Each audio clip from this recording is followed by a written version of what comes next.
ನಾರಾಯಣಂ ಸುರಗುರುಂ ಜಗದೇಕನಾಥಂ ಭಕ್ತಪ್ರಿಯಂ ಸಕಲಲೋಕನಮಸ್ಕೃತಂ ಚ ತ್ರೈಗುಣ್ಯವರ್ಜಿತಮಜಂ ವಿಭುಮಾದ್ಯಮೀಶಂ ವಂದೇ ಭವಜ್ಞಮಮರಾಸುರಸಿದ್ಧವಂದ್ಯಂ ದ್ವೈಪಾಯನೋಷ್ಟಪುಟನಿಸ್ಸೃತಮಪ್ರಮೇಯಂ ಪುಣ್ಯಂ ಪವಿತ್ರಮತ ಪಾಪಹರಂ ಶಿವಂ ಚ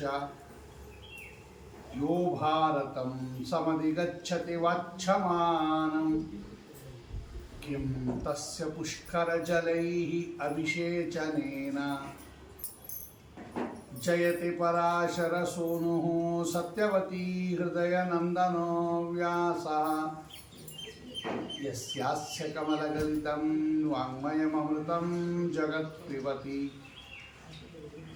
ಯೋಗೋ ಶತಂ ಕನಕಶೃಂಗಮಯಂ ದದಾತಿ ವಿಪ್ರಾಯ ವೇದವಿದುಷೇ ಬಹುವಿಶ್ರುತಾಯ ಪುಣ್ಯಂಚ ಭಾರತಕಥಾ ಶೃಣುಯಾಚ್ಚ ನಿತ್ಯಂ ತುಲ್ಯಂ ಫಲಂ ಭವತಿ ತಸ್ಯ ಚೈವ ನಾರಾಯಣಂ ನಮಸ್ಕೃತ್ಯ ನರಂ ಚೈವ ನರೋತ್ತಮಂ ದೇವೀಂ ಸರಸ್ವತೀಂ ವ್ಯಾಸಂ ತತೋ ಜಯಮುದೀರಯೇತ್ ಸ್ವಸ್ಯಸ್ತು ಅಶೇಷಸತಾಂ ಸನ್ಮಂಗಲಾನಿ ಭವಂತು ಸಮ್ಯಕ್ ಶ್ಲೋಕೈಕಶ್ರವಣಪಠನಮಾತ್ರೇಣ ವಕ್ತುಶ್ಚ ಶ್ರೋತॄಣಾಂ ನಿಖಿಲಕರೀಕೃತ ಕಲ್ಮಷಾಪನೋದನಪಟುತರೆ ಧರ್ಮಾದ್ಯಖಿಲಪುರುಷಾರ್ಥಪ್ರದೇ ಶ್ರೀಮನ್ಮಹಾಭಾರತಖಿಲಭಾಗೆ ಹರಿವಂಶಮಹಾಪುರಾಣೇ ಅದ್ಯ ಕಥಾ ಪ್ರಾರಂಭೆ ಸತಿ ಕಿಂಚಿತ್ ಪೂರ್ವಕಥಾನುವಾದಃ ಶ್ರೀ ಗುರುಭ್ಯೋ ನಮಃ ಹರಿ ಓಂ.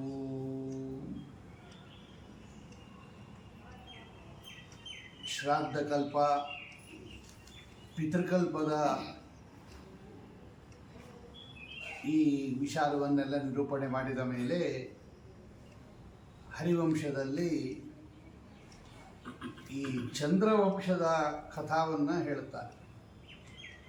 ಎರಡು ಪ್ರಸಿದ್ಧ ವಂಶಗಳು ನಮಗೆ ಗೊತ್ತಂಗೆ, ಒಂದು ಸೂರ್ಯವಂಶ, ಒಂದು ಚಂದ್ರವಂಶ ಅಂತ.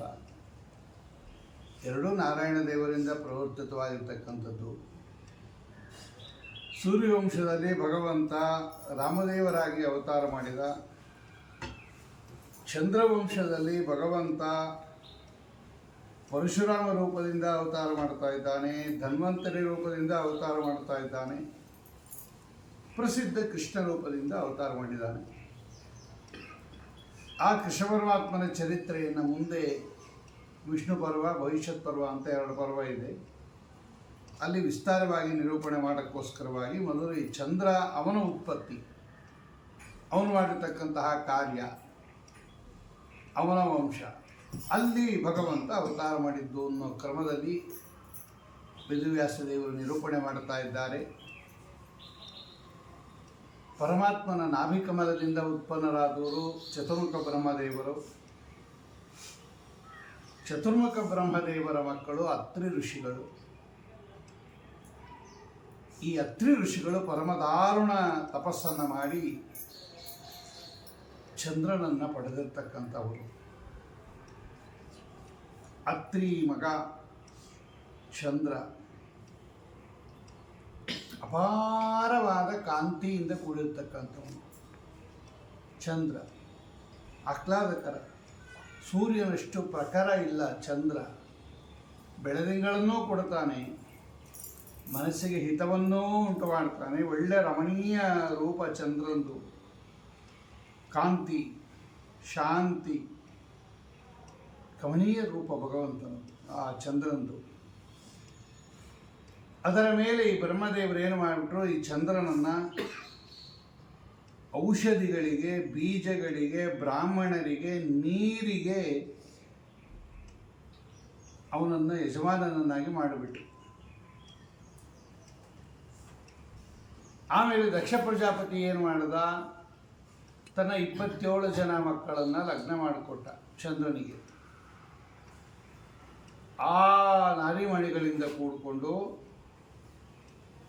ಅತ್ಯದ್ಭುತವಾಗಿರ್ತಕ್ಕಂತಹ ಕೀರ್ತಿಯನ್ನು ಪಡೆದು ರಾಜಸೂಯ ಯಾಗ ಮಾಡಿದ ಚಂದ್ರ ಸ್ವಯಂ ಭಗವಂತ ಪ್ರತ್ಯಕ್ಷನಾಗಿ ನಿಂತುಕೊಂಡಿರ್ತಕ್ಕಂತಹ ಯಜ್ಞ ಅದು. ಚಂದ್ರ ಮಾಡಿರ್ತಕ್ಕಂತಹ ಯಜ್ಞದಲ್ಲಿ ಬೇಕಾದಷ್ಟು ದಾನ ಧರ್ಮಗಳು ಮಾಡಿದ ಅತ್ಯದ್ಭುತವಾಗಿರ್ತಕ್ಕಂತಹ ರೀತಿಯಲ್ಲಿ ರಾಜಸೂಯ ಯಜ್ಞ ಮಾಡಿದಾಗ ಅವಭೃತ ಸ್ನಾನ ಮಾಡೋಕ್ಕೋಸ್ಕರ ಗಂಗಾ ನದಿಗೆ ಹೋಗಿದ್ದ. ಅಲ್ಲಿ ಈ ಬೃಹಸ್ಪತ್ಯಾಚಾರ್ಯರ ಪತ್ನಿ ತಾರಾದೇವಿ, ಆ ತಾರಾದೇವಿಯ ಮೇಲೆ ಮನಸ್ಸಾಗೋಯಿತು ಚಂದ್ರನಿಗೆ. ಅವಳನ್ನು ಯಾರಿಗೂ ಗೊತ್ತಾಗದೇ ಇರೋಂಗೆ ಅಪಹರಣ ಮಾಡ್ಕೊಂಬಂದ್ಬಿಟ್ಟ. ಈ ಚಂದ್ರ ಸ್ವಲ್ಪ ದರ್ಪ ಬಂದ್ಬಿಡ್ತು. ಇಷ್ಟೆಲ್ಲ ಒಳ್ಳೆಯ ತಂದೆಯಿಂದ ಉತ್ಪತ್ತಿಯಾಗಿದ್ದು, ಜನ್ಮ, ಕಾಂತಿ, ರೂಪ, ಕೀರ್ತಿ, ರಾಜಸೂಯಾಗ ಮಾಡಿದ್ದು, 27 ಜನ ಹೆಂಡತಿಯರು, ಎಲ್ಲ 3 ಲೋಕ ದಾನ ಮಾಡಿದ್ದು ಎಲ್ಲ ಸೇರ್ಕೊಂಡ್ಬಿಡ್ತು. ಸ್ವಲ್ಪ ದರ್ಪ ಬಂದ್ಬಿಡ್ತು ಇವನಿಗೆ. ಆ ಬೃಹಸ್ಪತ್ಯಾಚಾರ್ಯರ ಪತ್ನಿ ತಾರಾದೇವಿಯನ್ನು ಬಲಾತ್ಕಾರವಾಗಿ ಮನೆಗೆ ಕರ್ಕೊಂಡ್ಬಿಟ್ಟಾಗಿ.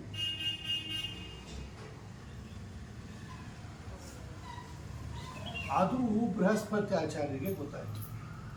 ನನ್ನ ಪತ್ನಿಯನ್ನು ಇವ ಅಪಹಾರ ಮಾಡಿ ಅವನಿಗೆ ಚಂದ್ರ ಆ ರಾಜ್ಯ ಮತದಿಂದ ಅಂತ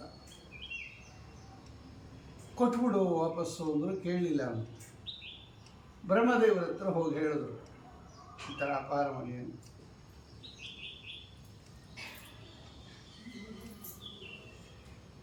ಆಗ ಏನಾಯಿತು ಅಂದರೆ, ಈ ಚಂದ್ರ ನಾವು ಮಾಡಬೇಕಾಗಿರ್ತಕ್ಕಂತಹ ಕೆಲಸ ಮಾಡಿದ್ದಾನೆ ಅಂದ್ಬಿಟ್ಟು ದೈತ್ಯರೆಲ್ಲ ಇವನಿಗೆ ಸಪೋರ್ಟ್ ಮಾಡಿಬಿಟ್ರು ಚಂದ್ರನಿಗೆ. ಇನ್ನು ನಮ್ಮ ಕೆಲಸ ಅಪಹರಣ ಮಾಡೋದು, ನಮ್ಮ ಕೆಲಸ ಇವನು ಮಾಡಿದ್ದಾನೆ ಅಂದಮೇಲೆ ಇವನು ನಮ್ಮ ಗುಂಪಿನವನು ಅಂಥೇಳಿ ದೈತ್ಯರೆಲ್ಲ ಚಂದ್ರನ ಕಡೆ ಸೇರ್ಕೊಂಡ್ಬಿಟ್ರು. ಶುಕ್ರಾಚಾರ್ಯರು ಚಂದ್ರನ ಕಡೆ ಸೇರಿಕೊಂಡ್ರು, ದೈತ್ಯ ಗುರುಗಳು. ರುದ್ರದೇವರು ಸೇರಿದಂತೆ ಎಲ್ಲ ದೇವತೆಗಳು ಬೃಹಸ್ಪತ್ಯಾಚಾರ್ಯ ಕಡೆ ಸೇರಿಕೊಂಡ್ರು. ಅಲ್ಲಿಗೆ ದೇವತೆಗಳಿಗೆ ದೈತ್ಯರಿಗೆ ದೊಡ್ಡ ಯುದ್ಧ ನಡೆದೋಯ್ತು. ಇದಕ್ಕೆ ತಾರಕಾಮಯ ಸಂಗ್ರಾಮ ಅಂತ ಕರೀತಾರೆ. ತಾರಾದೇವಿಯನ್ನು ನಿಮಿತ್ತ ಮಾಡಿಕೊಂಡು ನಡೆದಿರ್ತಕ್ಕಂತಹ ಯುದ್ಧ. ಆದ್ದರಿಂದ ಇದಕ್ಕೆ ತಾರಕಾಮಯ ಸಂಗ್ರಾಮ ಅಂತ ಒಂದು ದೊಡ್ಡ ಯುದ್ಧ ನಡೆದೋಯ್ತು. ಈ ತಾರಕಾಮಯ ಸಂಗ್ರಾಮದಲ್ಲಿ ಬೇಕಾದಷ್ಟು ಜನ ದೈತ್ಯರನ್ನು ಭಗವಂತ ಸಂಹಾರ ಮಾಡಿದ. ದೇವತೆಗಳ ಕಡೆ ನಿಂತ್ಕೊಂಡು ಕಡೆಗೆ ಬ್ರಹ್ಮದೇವರು ಬಂದು ಹೇಳಿದ್ರು, ಚಂದ್ರ ಹೀಗೆಲ್ಲ ಮಾಡಬಾರ್ದು, ಬಿಟ್ಟುಬಿಡು ಅಂತ ಹೇಳಿ ಬಿಟ್ಟುಬಿಟ್ಟ. ಆ ಚಂದ್ರನಿಗೆ ತಾರಾದೇವಿಯಲ್ಲಿ ಉತ್ಪನ್ನನಾದವನೇನು ಬುಧ ಅಂತ ಮಗ. ಇಲ್ಲ ದೇವತೆಗಳು ಹೀಗೆಲ್ಲ ಮಾಡ್ತಾರಲ್ಲ, ಇದು ತಪ್ಪಲ್ವಾ, ಅವ್ರಿಗೇನು ಶಿಕ್ಷೆ ಆಗುತ್ತೆ ಅಂತ ನಮಗೆಲ್ಲ ಸಂದೇಹ ಬರುತ್ತೆ. ಇನ್ನು ಚಂದ್ರ ಅಂದರೆ ದೊಡ್ಡ ದೇವತ, ಅವನು ನಾವು ಆರಾಧನೆ ಮಾಡ್ತೀವಿ. ಗ್ರಹದಲ್ಲಿ ಸೇರಿರ್ತಕ್ಕಂಥವನು ಅವನು ಹೀಗೆಲ್ಲ ತಪ್ಪು ಮಾಡ್ಬೋದಾ?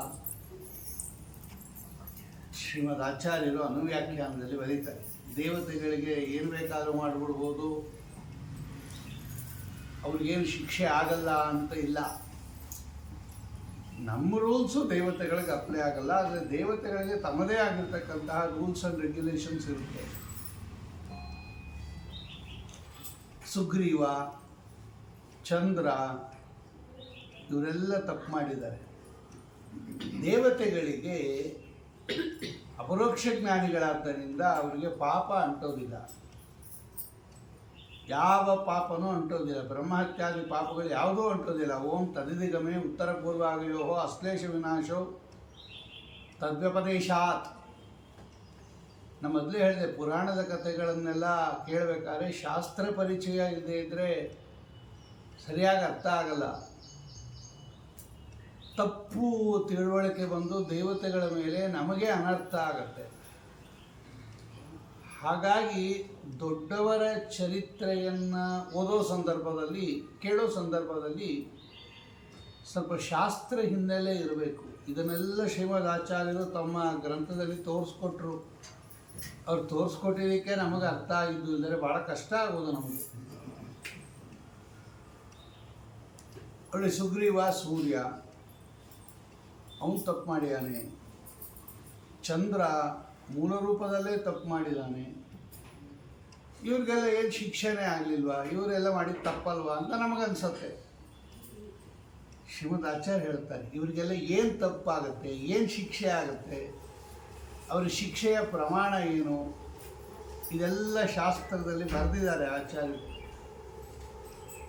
ಸುಗ್ರೀವನಿಗೂ ಶಿಕ್ಷೆ ಆಗಿದೆ, ಚಂದ್ರನಿಗೂ ಶಿಕ್ಷೆ ಆಗಿದೆ.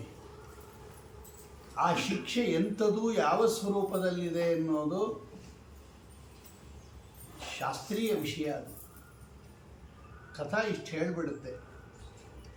ಸ್ವಚ್ಛದಾರ ಪರಿಗ್ರಹ, ದೇವತೆಗಳಿಗೆ ತಮಗಿಂತ ಉತ್ತಮರಿಗೆ ಮಾಡಿರ್ತಕ್ಕಂತಹ ದ್ರೋಹದಿಂದ ತೊಂದರೆ ಆಗತ್ತೆ. ಅದು ಬಿಟ್ಟು ಬೇರೆ ಕೆಳಗಡೆ ಇರ್ತಕ್ಕಂತಹವರ ಸಹವಾಸಾದಿಗಳು ಮಾಡಿದರೆ ಅವ್ರಿಗೇನು ತೊಂದರೆ ಇಲ್ಲ, ಅಷ್ಟು ತಡ್ಕೊಂಬೋ ಶಕ್ತಿ ಇರುತ್ತೆ ಅವ್ರಿಗೆ. ಚಂದ್ರನಿಗೆ ಮುಂದೆ ಶಿಕ್ಷೆ ಆಯಿತು, ಅವನಿಗೆ ಕ್ಲುಪ್ತಹಾನಿ ನ ಭವೇತ್ ಪ್ರಾಪ್ತಹಾನಿ ಕಥಂಚಿತ್ ಭವೇತ್ ಅಂತಾರೆ. ಅದೆಲ್ಲ ಮೋಕ್ಷದಲ್ಲಿ ಅವ್ರಿಗೆ ತೊಂದರೆ ಆಗಿಬಿಡುತ್ತೆ, ಆನಂದ ಅಭಿವ್ಯಕ್ತಿ ಸಂದರ್ಭದಲ್ಲಿ. ಅಂದರೆ ದೊಡ್ಡ ಶಿಕ್ಷೆನೇ ಆಗುತ್ತೆ ಅವ್ರಿಗೆ. ಇರಲಿ, ಅದು ಶಾಸ್ತ್ರೀಯ ವಿಷಯ. ಅದರಲ್ಲಿ ತಪ್ಪು ತಿಳ್ಕೊಬೇಡ್ರಿ, ಚಂದ್ರನಿಗೆ ಹಿಂಗೆಲ್ಲ ಮಾಡ್ಬೋದಾ ಅಂತ. ಅವ್ರಿಗೂ ಶಿಕ್ಷೆ ಆಗುತ್ತೆ, ಅವ್ರು ಬೇರೆ, ಅವ್ರ ವ್ಯವಸ್ಥೆನೇ ಬೇರೆ. ಒಟ್ಟಿನಲ್ಲಿ ಚಂದ್ರ ಬುಧ ಅಂತಕ್ಕಂತಹ ಮಗನನ್ನು ಪಡೆದ. ತಾರಕಾಮಯ ಸಂಗ್ರಾಮ ನಡೆದೋಯ್ತು, ಘೋರ ಸಂಗ್ರಾಮ. ದೈತ್ಯ ದಾನವರಿಗೆ ನಡೆದಿತ್ತು, ದೇವತೆಗಳಿಗೆ ದಾನವರಿಗೆ. ಅಲ್ಲಿಗೇನಾಯ್ತು, ಇವಾಗ ಚಂದ್ರನ ಮಗ ಬುಧ. ಬುಧ ಅನ್ನೋನಿಗೆ ಇಳಾದೇವಿಯಲ್ಲಿ ನಾವು ಹಿಂದೆ ನೋಡಿದ್ದೀವಿ, ಪುರೂರವ ಅಂತ ಒಬ್ಬ ಮಗ ಹುಟ್ಟಿದ. ಚಂದ್ರವಂಶ ಇದೆಲ್ಲ. ಪರಮಾತ್ಮ, ಬ್ರಹ್ಮದೇವರು, ಅತ್ರಿ ಋಷಿಗಳು, ಚಂದ್ರ, ಬುಧ. ಬುಧನ ಮಗ ಪುರೂರವ. ಪುರೂರವ ಎಂಥ ಮಹಾನುಭಾವ. ವೇದದಲ್ಲಿ ಅವನದು ವಿಷಯ ಬಂದಿದೆ, ಜ್ಞಾಪಕ ಇಟ್ಕೊಳ್ರಿ. ಅವನ ಕೀರ್ತಿಯನ್ನು, ಅವನ ರೂಪವನ್ನು ಮೆಚ್ಚಿ ಊರ್ವಶಿ ಕೂಡ ಭೂಲೋಕಕ್ಕೆ ಬಂದು ಅವನನ್ನು ಲಗ್ನ ಮಾಡ್ಕೊಂಡಿದ್ದಾರೆ. ಅಂತಹ ಧೀರೋದಾತ್ತ ರಾಜ ಪುರೂರವ. ಆ ಪುರೂರವನಿಗೆ ಊರ್ವಶಿಯಲ್ಲಿ ಉತ್ಪನ್ನನಾಗಿರ್ತಕ್ಕಂಥವನೇ ಆಯು.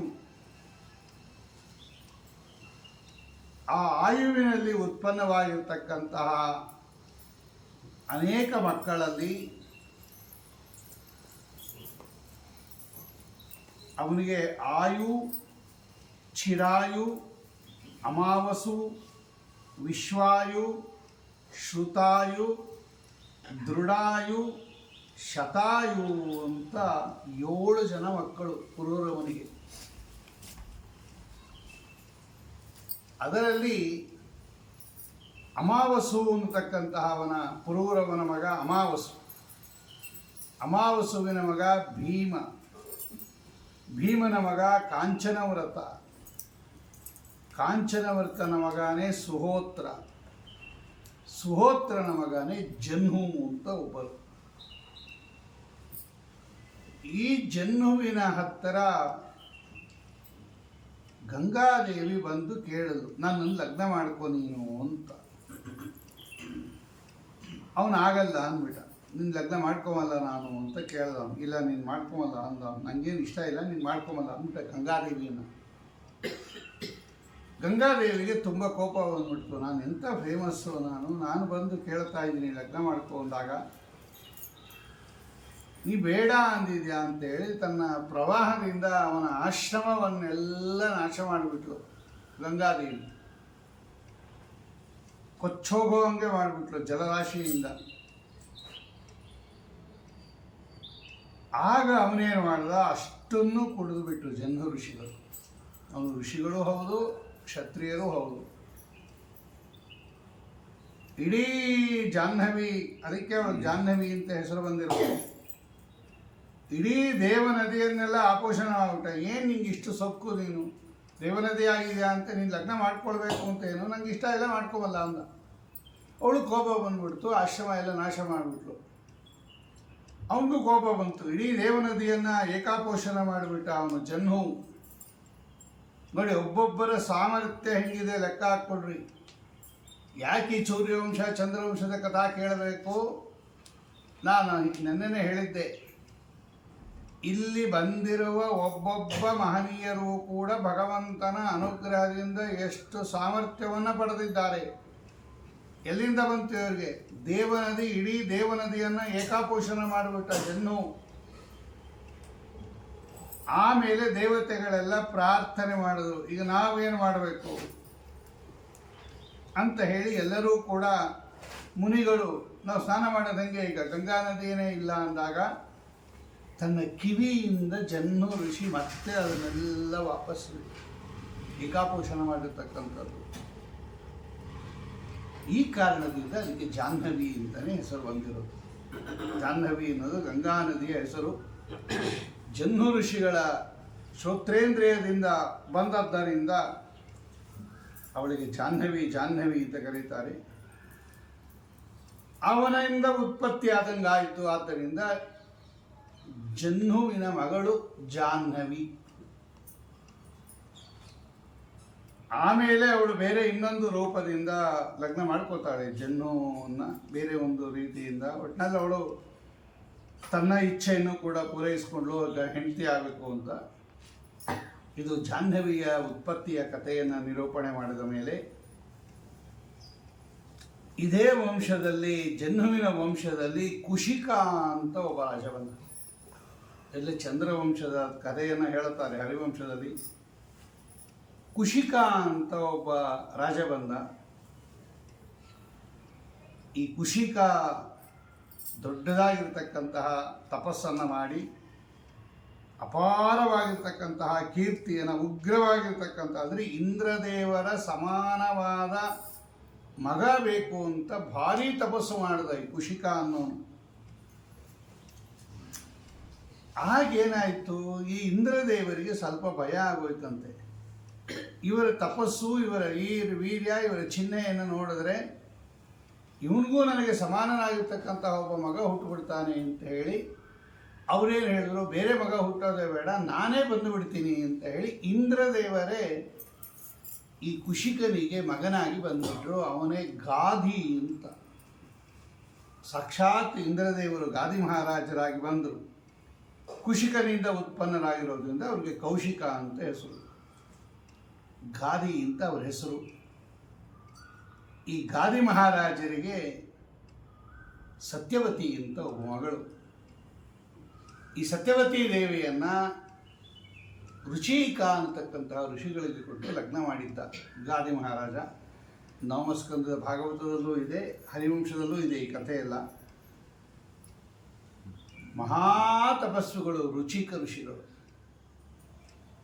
ಅವರು ಏನು ಮಾಡಿದ್ರು ಅಂದರೆ, ಆ ಸತ್ಯವತಿ ದೇವಿ ರುಚಿಕರನ್ನು ಬಹಳ ಶುಶ್ರೂಷಣೆ ಮಾಡಿದ್ರು, ಬಹಳ ಸೇವಾದಿಗಳು ಮಾಡಿದ್ರು. ಅವಳ ಸೇವೆಗೆ ಸಂತುಷ್ಟರಾಗಿರ್ತಕ್ಕಂತಹ ರುಚಿಕರು ಏನು ಮಾಡಿದ್ರು, ಒಂದು ಚರುವನ್ನು ಮಾಡಿಕೊಟ್ಟು, ಇದನ್ನು ಸ್ವೀಕಾರ ಮಾಡು, ನಿಮಗೆ ಒಳ್ಳೆ ಸಂತಾನ ಆಗುತ್ತೆ ಅಂತ ಅನುಗ್ರಹ ಮಾಡಿ, ನಾನು ತಪಸ್ಸು ಕೊಟ್ಟೋಗ್ತೀನಿ, ಈ ಚರುವನ್ನು ನೀನು ಸ್ವೀಕಾರ ಮಾಡುವಂಥ ಒಂದು ಚರು ಮಾಡಿಕೊಟ್ರು. ವಿಶೇಷ ತಮ್ಮ ತಪಸ್ಸನ್ನೆಲ್ಲ ಧಾರೆ ಎರೆದು ಅದರಲ್ಲಿ ಶಕ್ತಿಯನ್ನು ಇಟ್ಟು, ಇದನ್ನು ಕೊಡು, ಇದನ್ನು ಸ್ವೀಕಾರ ಮಾಡು. ಆಗ ಅವ್ರು ಕೇಳೋದು, ನಮ್ಮ ತಾಯಿಗೂ ಕೂಡ ಒಂದು ಸಂತಾನ ಆಗುವಂಗೆ ಚರು ಮಾಡಿಕೊಡ್ರಿ. ಗಂಡನ್ನು ಕೇಳಿದ್ರು ಸತ್ಯವತಿ. ಆಯಿತು ಮಾಡಿಕೊಡ್ತೀನಿ ಅಂತ ಅವ್ರಿಗೂ ಒಂದು ಚರು ಮಾಡಿಕೊಟ್ರು. ಅದರಲ್ಲೂ ಕೂಡ ವಿಶೇಷ ಅನುಗ್ರಹ ಮಾಡಿದ್ರು. ಅವ್ರು ಹೇಳಿದ್ರು, ಇದನ್ನು ನಿಮ್ಮ ತಾಯಿಗೆ ಕೊಡು, ಇದನ್ನು ನೀ ಸ್ವೀಕಾರ ಮಾಡು.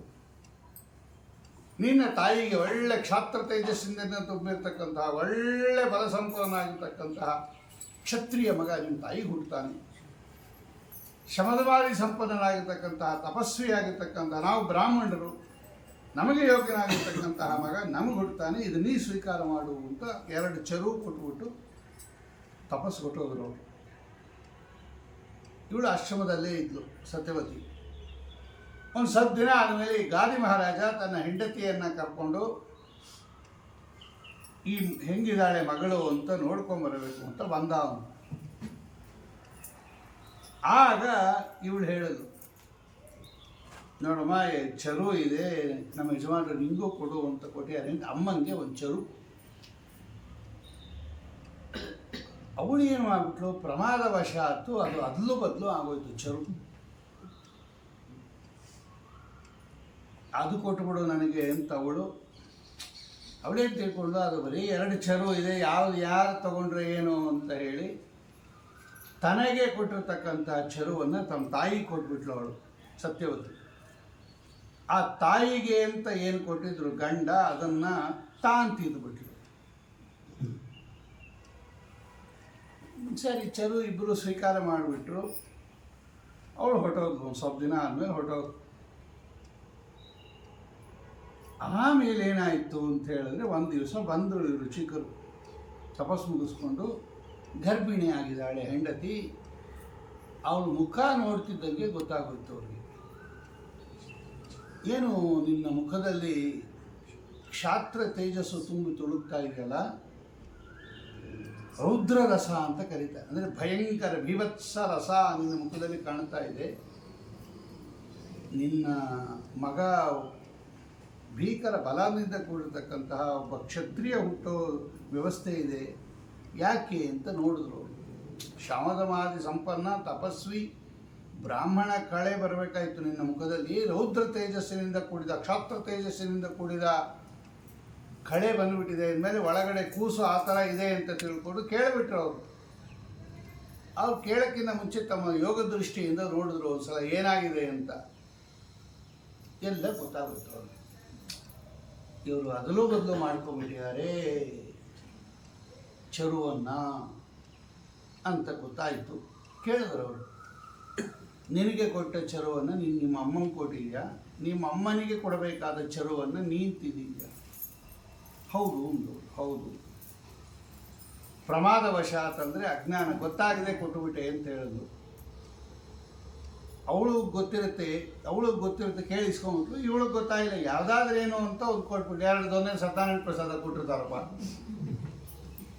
2 ಇಟ್ಕೊಂಬಂದಿರ್ತೀರ ನೀವು ಒಂದು ಕೊಡಿ ಅವರೊಂದು ಕೊಡಿದರೆ ಯಾವುದಾದ್ರೇನು ಎಲ್ಲ ಪ್ರಸಾದನೇ ಅಲ್ವಾ ಅಂತ ಯಾವುದೋ ಒಂದು ದೊನ್ನೆ ಕೊಡ್ತೀರಾ, ಅದ್ರ ಮೇಲೆ ಏನು ಹೆಸರು ಬರ್ದಿರ್ತಾರ, ಒಂದು ಕೊಟ್ಬಿಟ್ಟು.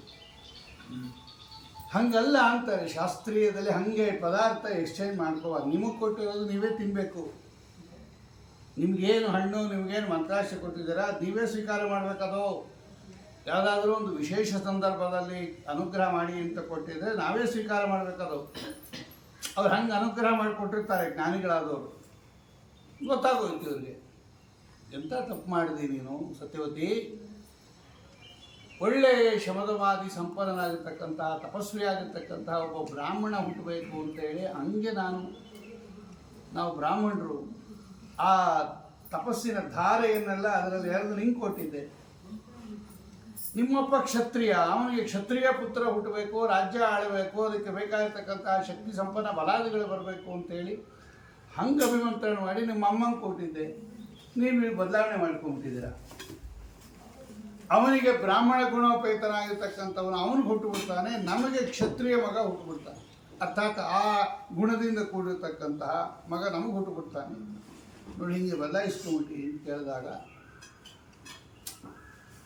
ಆವಾಗ ಅವರು ತಪ್ಪಾಯಿತು, ಏನೋ ಗೊತ್ತಾಗಲಿಲ್ಲ, ನಮ್ಮಮ್ಮ ಅಂತ ಕೊಟ್ಬಿಟ್ಟೆ, ಯಾವುದಾದ್ರೇನು ಅಂತ ಹೇಳಿದ್ರು ಸತ್ಯವತಿ. ಇಲ್ಲ, ನೀವು ಅನುಗ್ರಹ ಮಾಡಿರಿ, ತಪ್ಪಾಗೋದು, ನಮಗೆ ಬ್ರಾಹ್ಮಣ ಸಾಧನೆ ಬೇಕು, ಅನುಗ್ರಹ ಮಾಡಿರಿ ಕೇಳಿದ್ರು. ಇಲ್ಲ, ಹಂಗಾಗೋದಿಲ್ಲ, ಇಲ್ಲ ನಿಮ್ಮ ಕೈಲಿ ಆಗದೆ ಇರೋದೇನು, ಏನು ಬೇಕಾದರೂ ಮಾಡ್ಬೋದು ಅಂತೇಳಿ ಆಮೇಲೆ ಆಯಿತು ನಾನು ಮಾಡ್ತೀನಿ ಅಂತ ಹೇಳಿ ನಮಗೂ ಕೂಡ ಒಬ್ಬ ಶಮದಮಾದಿ ತಪಸ್ವಿ ಆಗಿರ್ತಕ್ಕಂತಹ ಮಗ ಹುಡ್ತಾನೆ ಅಂತ ಸಮಾಧಾನ ಮಾಡಿದ್ರು. ಈ ಋಷಿಕರಿಗೆ ಸತ್ಯವತಿ ದೇವಿಯಲ್ಲಿ ಹುಟ್ಟಿರ್ತಕ್ಕಂಥವರೇ ಜಮದಗ್ನಿ ಋಷಿಗಳು. ಅಲ್ಲಿ ವಿಶ್ವಾಮಿತ್ರ ಋಷಿಗಳು ಹುಟ್ಟಿದ್ರು. ಅದಕ್ಕೆ ಅವರಿಗೆ ಕೌಶಿಕ್ ಗೋತ್ರ, ವಿಶ್ವಾಮಿತ್ರ 2 ಒಂದೇ. ಅವ್ರ ಮಗನೇ ಅವನು. ಹಾಗಾಗಿ ಆ ಗಾದಿ ಮಹಾರಾಜನ ಮಗ ಆದ್ದರಿಂದ, ಅವನು ಕೌಶಿಕ ಆದ್ದರಿಂದ, ಕೌಶಿಕನ ಮಗನಾದ್ದರಿಂದ ವಿಶ್ವಾಮಿತ್ರ ಕೌಶಿಕ ಎಲ್ಲ ಪ್ರವರ ಐಕ್ಯ. ಅದು ಒಬ್ಬರೇ ಅವರು, ಒಂದೇ ಗೋತ್ರದವರು ಅವರು. ಅಲ್ಲಿ ವಿಶ್ವಾಮಿತ್ರ ಋಷಿಗಳು ಹುಟ್ಟಿದ್ರು. ಇಲ್ಲಿ ಜಮದಗ್ನಿ ಋಷಿಗಳು ಉತ್ಪನ್ನರಾದರು. ಆ ಜಮದಗ್ನಿ ಋಷಿಗಳಿಗೆ ರೇಣು ಅಂತಕ್ಕಂತಹ ಒಬ್ಬ ರಾಜ, ಆ ರೇಣು ಅಂತಕ್ಕಂಥವನು ತನ್ನ ಮಗಳಾಗಿರ್ತಕ್ಕಂತಹ ರೇಣುಕಾದೇವಿಯನ್ನು ಜಮದಗ್ನಿ ಋಷಿಗಳಿಗೆ ಕೊಟ್ಟು ಲಗ್ನ ಮಾಡಿದ. ಅಲ್ಲಿ ಉತ್ಪನ್ನರಾಗಿರ್ತಕ್ಕಂಥವರೇ ನಮ್ಮ ಸ್ವಾಮಿ ಪರಶುರಾಮ ರೂಪದಿಂದ ಜಮದಗ್ನಿಯಲ್ಲಿ ಉತ್ಪನ್ನನಾಗ್ತಾ ಇದ್ದಾನೆ. ಏನು ಕ್ಷತ್ರಿಯರನ್ನೆಲ್ಲ ನಾಶ ಮಾಡ್ತಕ್ಕಂಥ ಅಪಾರವಾದ ಬಲಶಾಲಿ ರೂಪ ಭಗವಂತನ ಪರಶುರಾಮ ಭಾರ್ಗವ ರೂಪದಿಂದ ಅಲ್ಲಿ ಉತ್ಪನ್ನ ಆಗ್ತಾ ಇದ್ದಾನೆ. ಅದಲ್ಲದೇನೆ ಅವರಿಗೆ ಶುನಶೇಪ, ಶುನಪುಚ್ಛ ಮೊದಲಾಗಿರ್ತಕ್ಕಂಥ ಇಬ್ಬರು ಗಂಡು ಮಕ್ಕಳು. ಇತ್ತ ಕಡೆ ವಿಶ್ವಾಮಿತ್ರ ಋಷಿಗಳು ಉತ್ಪನ್ನರಾಗ್ತಾ ಇದ್ದಾರೆ. ವಿಶ್ವಾಮಿತ್ರ ಋಷಿಗಳ ಚರಿತ್ರೆ ಅತ್ಯದ್ಭುತವಾದ ಚರಿತ್ರೆ. ನಾನು ಮೊನ್ನೆ ಹೇಳಿದ್ದೆ, ಅವರು ಜಾತಿಯಿಂದ ಕ್ಷತ್ರಿಯರು, ಅರ್ಥಾತ್ ಗಾದಿ ಮಹಾರಾಜನ ಮಗನಾಗಿದ್ದರೂ ಕೂಡ ಈ ಕ್ಷತ್ರಿಯ ಬಲ ಏನೇನೂ ಇಲ್ಲ ಬ್ರಹ್ಮ ಬಲದ ಮುಂದೆ ಅಂತ ಗೊತ್ತಾಯ್ತು ಅವರಿಗೆ. ಅದೆಷ್ಟು ಸಲ ವಸಿಷ್ಠರ ಜೊತೆಗೆ ಪೈಪೋಟಿ ಮಾಡಿ ತಾವು ಸಂಪಾದನೆ ಮಾಡಿರ್ತಕ್ಕಂಥ ಅಸ್ತ್ರಗಳನ್ನೆಲ್ಲ ವಸಿಷ್ಠರ ಬ್ರಹ್ಮದಂಡ ನುಂಗು ಬಿಡುತ್ತದೆ. 10,000 ವರ್ಷ ತಪಸ್ಸು ಮಾಡಿದ್ದಾರೆ ವಿಶ್ವಾಮಿತ್ರ ಋಷಿಗಳು, ಸಾಮಾನ್ಯ ಅಲ್ಲ. 10,000 ವರ್ಷ ಒಂದೊಂದು ಸಲಕ್ಕೆ 10,000 ವರ್ಷ ತಪಸ್ಸು ಮಾಡೋದು, ಇಲ್ಲಿ ಬರೋದು, ಆ ತಪಸ್ಸನ್ನೆಲ್ಲ ಬೇರೆ ಯಾವುದಕ್ಕೋ ಉಪಯೋಗಿಸ್ಕೊಂಡ್ಬಿಡೋದು. ಆ ತ್ರಿಶಂಕು ಸ್ವರ್ಗ, ತ್ರಿಶಂಕುವನ್ನು ಸಶರೀರವಾಗಿ ಕಳಿಸ್ತೀನಿ ಅಂದರು. ಆ ತಪಸ್ಸೆಲ್ಲ ದಾರಿ ಕೊಟ್ಬಿಟ್ರು ಅವನಿಗೆ. ಅದು ಕತೆ ಕೇಳಿದ್ದೀವಿ ಮೊನ್ನೆ. ತಿರ್ಗಾ ಹೋದರು, ಆ ಹಿಮಾಲಯ ಪರ್ವತಕ್ಕೆ ಹೋಗೋದು, 10,000 ವರ್ಷ ತಪಸ್ಸು ಮಾಡೋದು, ತಿರ್ಗಾ ಬರೋದು. ಅವರ ತಪಸ್ಸನ್ನು ಕೆಡಿಸಬೇಕು ಅಂತ ಮೇನಕೆಯನ್ನು ಕಳಿಸ್ದ. ಆ ಮೇನಕೆಯಲ್ಲಿ ಆಸಕ್ತರಾದರೂ 10,000 ವರ್ಷ ತಪಸ್ಸು ಮಾಡಿದ್ದು ಕಳ್ಕೊಂಬಿಟ್ರು. ರಂಭಾದೇವಿಯನ್ನು ಕಳಿಸಿದ್ರು ಅವನ ತಪಸ್ಸನ್ನು ವಿಘ್ನ ಮಾಡಬೇಕು ಅಂತ. ಅವಳಿಗೆ ಶಾಪ ಕೊಟ್ಬಿಟ್ರು, ತಪಸ್ಸು ಹೋಯ್ತು. ಹಿಂಗೆ ತಪಸ್ಸು ಕಳ್ಕೊಂಬಂದ. ಏನೋ ಕಾರಣದಿಂದ ತಪಸ್ಸು ಶಕ್ತಿ ಎಲ್ಲ ಕಳ್ಕೊಂಬಂದು ತಿರ್ಗಾ 10,000 ವರ್ಷ ತಪಸ್ಸು ಮಾಡಿದ್ರು. ಬೇಕಾದಷ್ಟು ಆಯುಧ ಸಂಪಾದನೆ ಮಾಡಿದ್ರು ವಸಿಷ್ಠರ ಮೇಲೆ ಪ್ರಯೋಗ ಮಾಡಬೇಕು ಅಂತ. ಏನು ವಸಿಷ್ಠ ಋಷಿಗಳು ಏನೂ ಮಾಡಲಿಲ್ಲ, ಸುಮ್ಮನೆ ತಮ್ಮ ಬ್ರಹ್ಮದಂಡ ಅದನ್ನು ಮುಂದೆ ಇಟ್ಟರು. ಆ ವಿಶ್ವಾಮಿತ್ರ ಋಷಿಗಳು ಬಿಟ್ಟ ಎಲ್ಲ ಅಸ್ತ್ರವನ್ನು ಈ ಬ್ರಹ್ಮದಂಡ ನುಂಗು ಬಿಡ್ತು. ಎಂಥ ರುದ್ರದೇವರು ಕೊಟ್ಟಿರ್ತಕ್ಕಂಥ 100 ಅಸ್ತ್ರಗಳು. ವಾಲ್ಮೀಕಿ ರಾಮಾಯಣದಲ್ಲಿ ಇವರ ಕಥೆ ಇದೆ. ರಾಮದೇವರು ಮಾರೀಚ ಸುಬಾಹುವನ್ನು ನಿಗ್ರಹ ಮಾಡಿದ ಮೇಲೆ ಮಿಥಿಲಾಪಟ್ಟಣಕ್ಕೆ ಹೋದಾಗ ಜನಕರಾಜನ ಆಸ್ಥಾನಕ್ಕೆ, ಅಲ್ಲಿ ಶತಾನಂದರು ಗೌತಮರ ಮಕ್ಕಳು ವಿಶ್ವಾಮಿತ್ರ ಋಷಿಗಳ ಜೊತೆಯಲ್ಲೇ ಹೋಗಿರ್ತಾರೆ ರಾಮಲಕ್ಷ್ಮಣರು. ಆಗ ರಾಮದೇವರಿಗೆ ಹೇಳ್ತಾರೆ ಶತಾನಂದರು, ಈ ವಿಶ್ವಾಮಿತ್ರ ಋಷಿಗಳ ಕಥೆ ಹೇಳ್ತೀನಿ ಕೇಳು ರಾಮಚಂದ್ರ ಅಂತ. ಎಲ್ಲ ಅವನ ಅನುಗ್ರಹದಿಂದನೇ ಬಂದಿದ್ರು ಕೂಡ ಭಗವಂತ ಎಲ್ಲ ಕೇಳಿಸ್ಕೊತಾ ಇದ್ದ, ಹೇಳ್ರಿ ಅಂತ. ಅಲ್ಲಿದೆ, ಅಲ್ಲಿ ವಾಲ್ಮೀಕಿ ರಾಮಾಯಣದಲ್ಲಿ ಇವ್ರ ಕಥೆ ವಿಸ್ತಾರವಾಗಿ ಹೇಳ್ತಾರೆ. ಒಂದು 10-12 ಅಧ್ಯಾಯದಲ್ಲಿ ಹೇಳ್ತಾರೆ. ಆಗ ಇವ್ರಿಗೆ ಗೊತ್ತಾಯಿತು, ದಿಗ್ಬಲಂ ಕ್ಷತ್ರಿಯ ಬಲಂ ಬ್ರಹ್ಮ ತೇಜೋಬಲಂ ಬಲಂ. ದಿಕ್ಕಾದ ಇರಲಿ ಕ್ಷತ್ರಿಯ ಬಲಕ್ಕೆ, ಬ್ರಾಹ್ಮಣ್ಯರಿಂದ ನಾವು ಸಂಪಾದನೆ ಮಾಡಬೇಕು. ಒಂದು ದಂಡ ವಿಶ್ವಾಮಿತ್ರ ಋಷಿಗಳದು ಇಷ್ಟೆಲ್ಲ ಅಸ್ತ್ರ ನುಂಗ್ಬಿಟ್ಟಿದೆ ಅಂದಮೇಲೆ ಏನು ಧಿಕ್ಕಾರ ಇರಲಿ ಈ ಕ್ಷತ್ರಿಯ ಬಲಕ್ಕೆ. ಆ ಬ್ರಹ್ಮಜ್ಞಾನದಿಂದ ಬರ್ತಕ್ಕಂಥ ಬಲ ಇದೆಯಲ್ಲ, ಬ್ರಹ್ಮ ತೇಜೋಬಲ, ಅದೇ ಬಲ ನಿಜವಾಗೂ ಅದನ್ನು ಸಂಪಾದನೆ ಮಾಡಬೇಕು ಅಂತ. ಆಗ ಅವ್ರ ಘಟ ಬಂದ್ಬಿಡ್ತು. ಬೇಡ, ಈ ಕ್ಷತ್ರಿಯನೇ ಬೇಡ ಅಂತೇಳಿ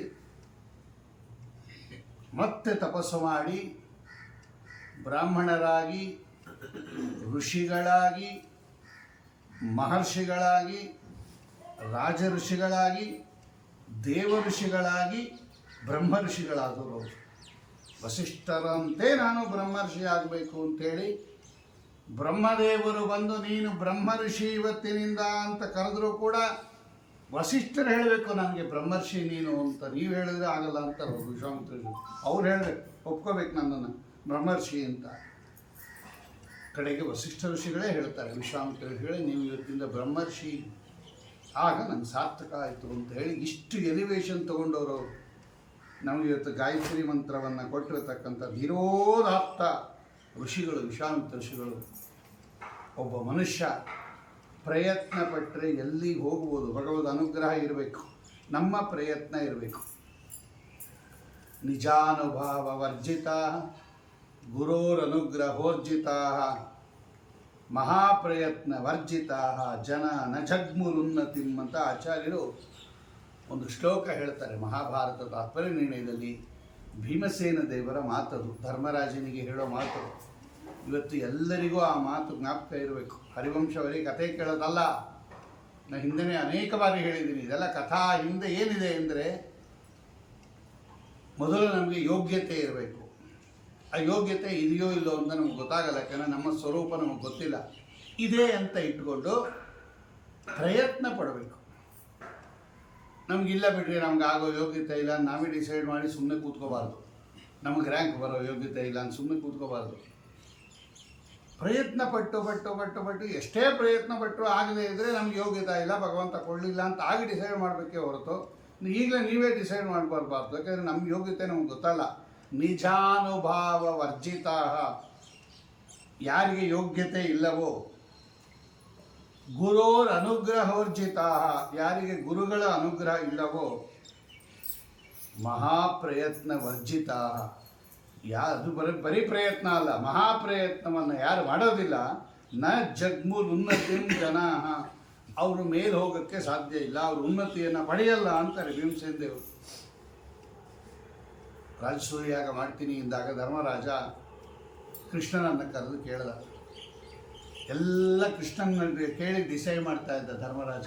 ಏನು ಮಾಡಬೇಕಾದ್ರೂ ಕೃಷ್ಣನ ಅಪ್ಪಣೆ ಬೇಕು. ಸ್ವಾಮಿಯನ್ನು ಕರೆಸಿ ಕೇಳ್ದ, ಸ್ವಾಮಿ ರಾಜಸೂಯಾಗ ಮಾಡಬೇಕು ಅಂತ ಆಸೆ ಇದೆ, ನೀನು ಅಪ್ಪಣೆ ಕೊಟ್ಟರೆ ಮಾಡ್ತೀನಿ. ಕೃಷ್ಣ ಹೇಳಿದ, ಸಂತೋಷ, ರಾಜಸೂಯಾಗೆಲ್ಲ ಮಾಡ್ಬೋದು, ಆದರೆ ಅಶ್ವಮೇಧ ರಾಜಸೂಯ ಯಾಗ ಮಾಡಬೇಕಾದ್ರೆ ಎಲ್ಲರನ್ನ ಗೆಲ್ಲಬೇಕು. ಅದು ಹೆಸರೇ ರಾಜಸೂಯ. ಅದು ಮಾಡಿ ಆಮೇಲೆ ಅಶ್ವಮೇಧ ಯಾಗ ಮಾಡಬೇಕು. ಎಲ್ಲರನ್ನೂ ಗೆಲ್ಬೋದು ಧರ್ಮರಾಜ, ಆದರೆ ಜರಾಸಂಧನ ಗೆಲ್ಲಕ್ಕಾಗಲ್ಲ, ಸಾಧ್ಯವೇ ಇಲ್ಲ ನಿಮ್ಮ ಕೈಲಿ ಜರಾಸಂಧನನ್ನು ಗೆಲ್ಲೋದಕ್ಕೆ.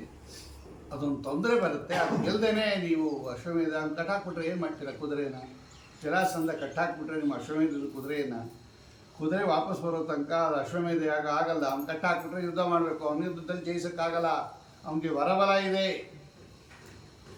ಆಗಲ್ಲ. ಅವ್ನು ಗೆಲ್ಲೋದು ಬಹಳ ಕಷ್ಟ. ಎಲ್ಲರನ್ನೂ ಗೆಲ್ಬೋದು, ಆಗಲ್ಲ. ಧರ್ಮರಾಜ ಬೇಡ ಬಿಡು ಕೃಷ್ಣ, ಹಾಗಾದ್ರೆ ಇನ್ನೇನು ಆಗಲ್ಲ ಅಂದಮೇಲೆ ಅದನ್ನು ಫಂಕ್ಷನ್ ಡ್ರಾಪ್ ಮಾಡ್ಬೋಣ, ಬೇಡ ರಾಜಸೂಯಾಗ ಬೇಡ ಅಂತ ಡಿಸೈಡ್ ಮಾಡಿಬಿಟ್ರು ಧರ್ಮರಾಜ. ಆಗ ಭೀಮಸೇನ ದೇವರು ಹೇಳ್ತಾರೆ, ಅಣ್ಣ ನಾವು ಪ್ರಯತ್ನ ಪಡಬೇಕು. ಆಗಲ್ಲ ಅಂದರೆ ಏನರ್ಥ? ಮಹಾಪ್ರಯತ್ನ ಮಾಡಿದವ್ರಿಗೆ ಭಗವಂತ ಅನುಗ್ರಹ ಮಾಡ್ತಾನೆ. ಆಗ ಹೇಳೋ ಮಾತದು, ನಿಜಾನುಭಾವ ವರ್ಜಿತಾ ಗುರೋರನುಗ್ರಹೋರ್ಜಿತಾ ಮಹಾಪ್ರಯತ್ನ ವರ್ಜಿತಾ ಜನಾನನ ಜಗ್ಮುರುನ್ನತಿ. ನಾವೆಲ್ಲ ದೊಡ್ಡ ವಂಶದಲ್ಲಿ ಬಂದವರು. ನಾನು ನಿನ್ನೆ ಹೇಳಿದಾಗ ಪಾಂಡವರೆಲ್ಲ ಒಂದಾನೊಂದು ಕಾಲದಲ್ಲಿ ಇಂದ್ರ ಪದವಿಯಲ್ಲಿದ್ದವರು. ಮಹಾಯೋಗ್ಯತೆ ಇದೆ, ನಮಗಿದೆ ಯೋಗ್ಯತೆ. ರಾಜಸೂಯ ಅಶ್ವಮೇಧ ಯಾಗ ಮಾಡೋ ಯೋಗ್ಯತೆ ಇದೆ. ಗುರುಗಳ ಅನುಗ್ರಹ ಇದೆ. 14 ಲೋಕಕ್ಕೆ ಸ್ವಾಮಿ ಆಗಿರ್ತಕ್ಕಂಥ ಕೃಷ್ಣನ ಅನುಗ್ರಹ ಇದೆ ನಮಗೆ. ಬರೀ ಗುರು, ಅವನ ದೇವ ಗುರು ಎಲ್ಲ ನಮಗೆ ಅವನ ಅನುಗ್ರಹ ಇದೆ. ನಮಗಿನ್ ಬೇಕಾಗಿರೋದೇನೋ ಪ್ರಯತ್ನ ಪಡೋಣ.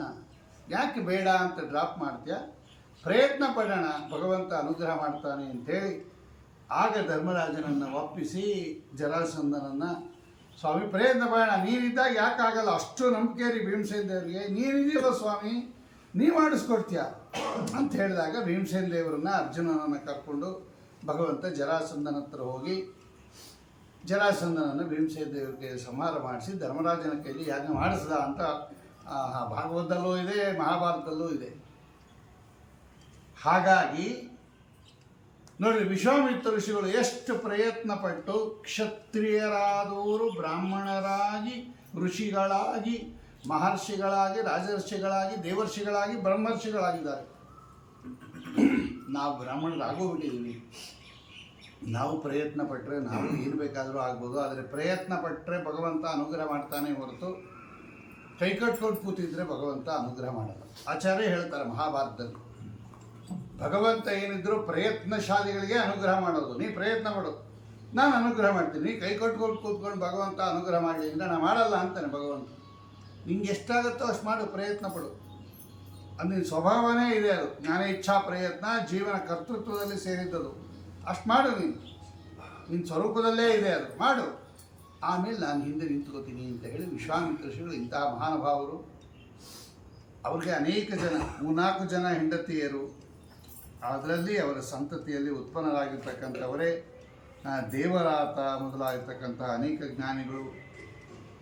ಹಿರಣ್ಯಾಕ್ಷ ಅಂತಕ್ಕಂಥವನು, ರೇಣು ಅಂತಕ್ಕಂತಹ ಮೊನ್ನೆ ತ್ರಿಶಂಕು ಕಥೆಯಲ್ಲಿ ಓದಿದ್ವಿ. ಅವರು ರೇಣು ಅಂತಕ್ಕಂಥವರಲ್ಲಿ ಉತ್ಪನ್ನರಾದಾಗ ಗಾಲವರು, ಸಾಂಕೃತಿಗಳು, ಮುದ್ಗಲರು, ಮಧುಚ್ಛಂದ ಇವರೆಲ್ಲ ವಿಶ್ವಾಮಿತ್ರ ಋಷಿಗಳ ಮಕ್ಕಳು ಅನೇಕ.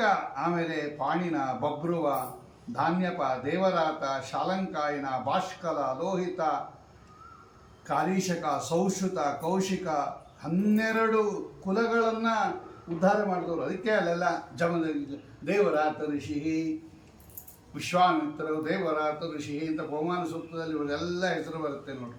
ಗಾದಿನೋ ವಿಶ್ವಾಮಿತ್ರ ಋಷಿ, ಕೌಶಿಕ ಋಷಿ, ಇದೆಲ್ಲ ಶಾಖೆಗಳು. ಭಾರ್ಗವ ಶಾಖ, ದೇವರಾತ ಶಾಖ, ಶಾಕಲ ಶಾಖ, ಭಾಷ್ಕಲ ಶಾಖ, ಇವರೆಲ್ಲ ಶಾಖೋಪವನ್ನಾಗಿರ್ತಕ್ಕಂತಹ ದೇವರಾತನ ವಂಶದಲ್ಲಿ ಬಂದವರು. ಶುನಶೇಪ ವಿಶ್ವಾಮಿತ್ರ ಋಷಿಗಳ ದೊಡ್ಡ ಮಗ. ಇಷ್ಟೆಲ್ಲ ಅವರ ಕಥೆಯನ್ನು ಹೇಳಿದ ಮೇಲೆ ಇನ್ನು ಆಯು ಅಂತ ಪುರೂರವನ ಮಗ ಏನಿದ್ದಾನೆ, ಈ ಆಯುವಿಗೆ ಪ್ರಭಾ ಅಂತ ಅವನ ಹೆಂಡತಿ ಹೆಸರು. ಅಲ್ಲಿ ಉತ್ಪನ್ನನಾದವನೇ ರಜಿ ಅಂತ ಒಬ್ಬ ರಾಜ. ಅವನ ಕಥೆ ಇದೆ. ಇಲ್ಲಿ ಭಾಗವತದಲ್ಲಿ ಕಡಿಮೆ ಇದೆ, ಹರಿವಂಶ ಜಾಸ್ತಿ ಇದೆ ಅವನ ಕಥೆ. ಅಪರೂಪದ ಕಥೆ ಅದು, ರಜಿ ಕಥೆ ಅದು. ಗೊತ್ತಾಯ್ತಲ್ಲ ಇವಾಗ ಚಂದ್ರವಂಶ ಹೆಂಗೆ ಬೆಳೀತಾ ಇದೆ ಅನ್ನೋದು ಜ್ಞಾಪಕ ಇಟ್ಕೊಂಡಿರಿ. ಪರಮಾತ್ಮನಿಂದ ಬ್ರಹ್ಮದೇವರು, ಬ್ರಹ್ಮದೇವರಿಂದ ಅತ್ರಿ ಋಷಿಗಳು, ಅತ್ರಿ ಋಷಿಗಳಿಂದ ಚಂದ್ರ, ಚಂದ್ರನಿಂದ ಬುಧ, ಬುಧನಿಂದ ಪುರೂರವ, ಪುರೂರವನ ಮಗ ಆಯುವಿನ ಮಗ ಇವನು ರಜಿ. ಅವನಿಗೆ ಅನೇಕ ಜನ ಮಕ್ಕಳು, ಅದರಲ್ಲಿ ಒಬ್ಬ, ಅವನಿಗೆ 7 ಜನ ಮಕ್ಕಳಲ್ಲಿ ರಜಿ. ಆ ರಜಿ ಎಂಥ ಅವನು ಅಂತ ಕೇಳಿದ್ರೆ ಅಪಾರ. ಇವನೇ ನಹುಷ, ವೃದ್ಧಶರ್ಮ, ರಜಿ, ರಂಭ, ಅನೇನ ಅಂತ 5 ಜನ ಮಕ್ಕಳು ಇವನಿಗೆ, ಆಯುವಿಗೆ. ಈ ರಜಿಗೆ 500 ಜನ ಮಕ್ಕಳು. ಅವ್ರಿಗೆಲ್ಲ ರಾಜೇಯರು ಅಂತ ಕರೀತಾರೆ. ರಜಿ ಮಕ್ಕಳಾದ್ದರಿಂದ ಅವ್ರಿಗೆಲ್ಲ ರಾಜೇಯರು ಅಂತ ಕರೀತಾರೆ. ಈ ರಜಿ ಎಷ್ಟು ತುಂಬ ಬಲಶಾಲಿ ಅಂತ ಹೇಳಿದ್ರೆ, ದೇವತೆಗಳು ಇವರನ್ನು ಕರೆಸ್ಕೊಂಬರಂತೆ ನೋಡ್ರಿ ಯುದ್ಧಕ್ಕೆ. ಇವನು ಯಾರ ಪಕ್ಷವನ್ನು ಹಿಡಿದು ಯುದ್ಧ ಮಾಡ್ತಾನೋ ಅವರಿಗೆ ಜಯ. ರಜಿ ಇಂಥವನು ಇವನು. ದೇವತೆಗಳ ಪಕ್ಷದಲ್ಲಿ ರಜಿ ಇದ್ದರೆ ದೇವತೆಗಳಿಗೆ ಜಯ, ದೈತ್ಯರ ಪಕ್ಷ ವಹಿಸಿದ್ರೆ ದೈತ್ಯರಿಗೆ ಜಯ. ಇಂತಹ ಮಹಾನುಭಾವ ಅವನು ರಜಿ. ಒಂದ್ಸಲ ದೇವತೆಗಳಿಗೆ ಮತ್ತು ದೈತ್ಯರಿಗೆ ಯುದ್ಧ ನಡೀತು. ಎಷ್ಟೋ ದಿನ ಆಯಿತು, ಯಾರ ಕಡೆಗೂ ಜಯ ಬರಲೇ ಇಲ್ಲ. ಈಕ್ವಲ್ ಆಗಿ ಯುದ್ಧ ಮಾಡ್ತಾನೇ ಇದ್ದಾರೆ, ಯಾರೂ ಗೆಲ್ಲಿಲ್ಲ, ಯಾರೂ ಸೋಲಿಲ್ಲ. ಇಬ್ಬರು ಬ್ರಹ್ಮದೇವರ ಹತ್ರ ಹೋದರು. ದೇವತೆಗಳು ಹೋದರು, ದೈತ್ಯರು ಹೋದರು.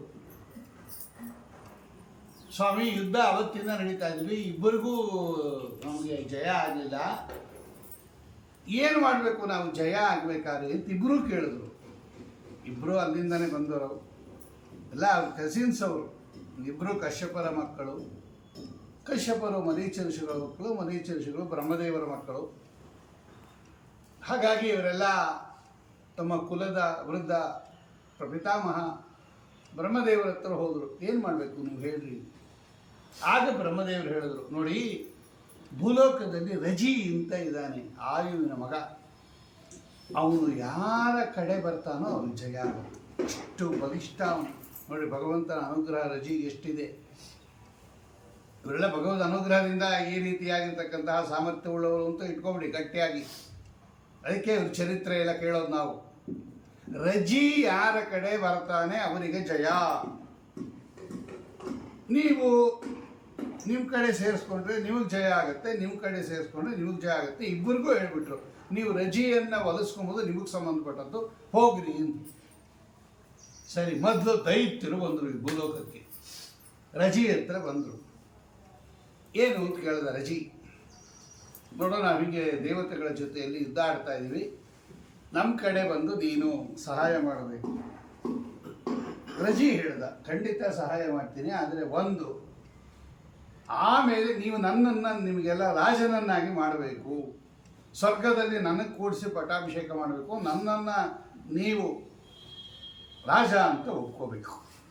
ದೈತ್ಯರಿಗೆ ಹೇಳ್ದ, ನನ್ನನ್ನು ರಾಜ ಅಂತ ಒಪ್ಕೋಬೇಕು, ಆಮೇಲೆ ಸ್ವರ್ಗದಲ್ಲಿ ಸಿಂಹಾಸನದಲ್ಲಿ ನನ್ನ ಕೂಡಿಸಿ ಪಟ್ಟಾಭಿಷೇಕ ಮಾಡಬೇಕು, ಒಪ್ಕೋತೀರಾ ಅಂದ.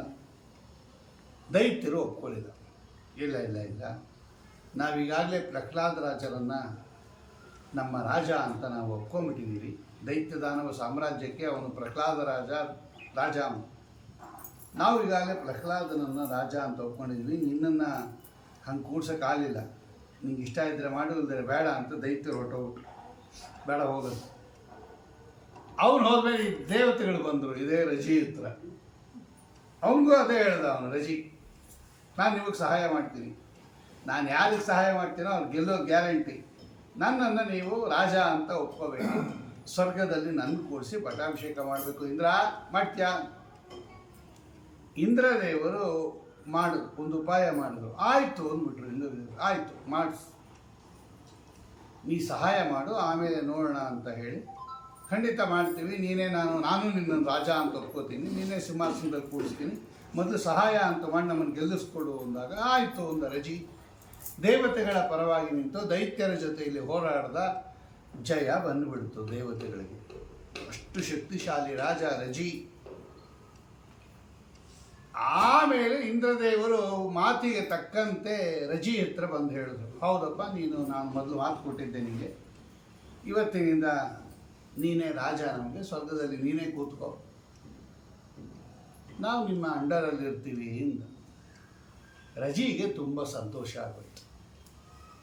ಇಂದ್ರ, ಎಷ್ಟು ಪ್ರಾಮಾಣಿಕ ನೀನು, ಆಡದ ಮಾತಿಗೆ ನೀನು ತಪ್ಪಲಿಲ್ಲ, ನನಗೆ ನಿನ್ನ ಪ್ರಾಮಾಣಿಕತೆ ಕೇಳಿ ಬಹಳ ಸಂತೋಷ ಆಗಿದೆ, ನನಗೇನು ಬೇಡ, ನೀನೇ ಇಟ್ಕೋ ಅಂದ್ಬಿಟ್ಟ.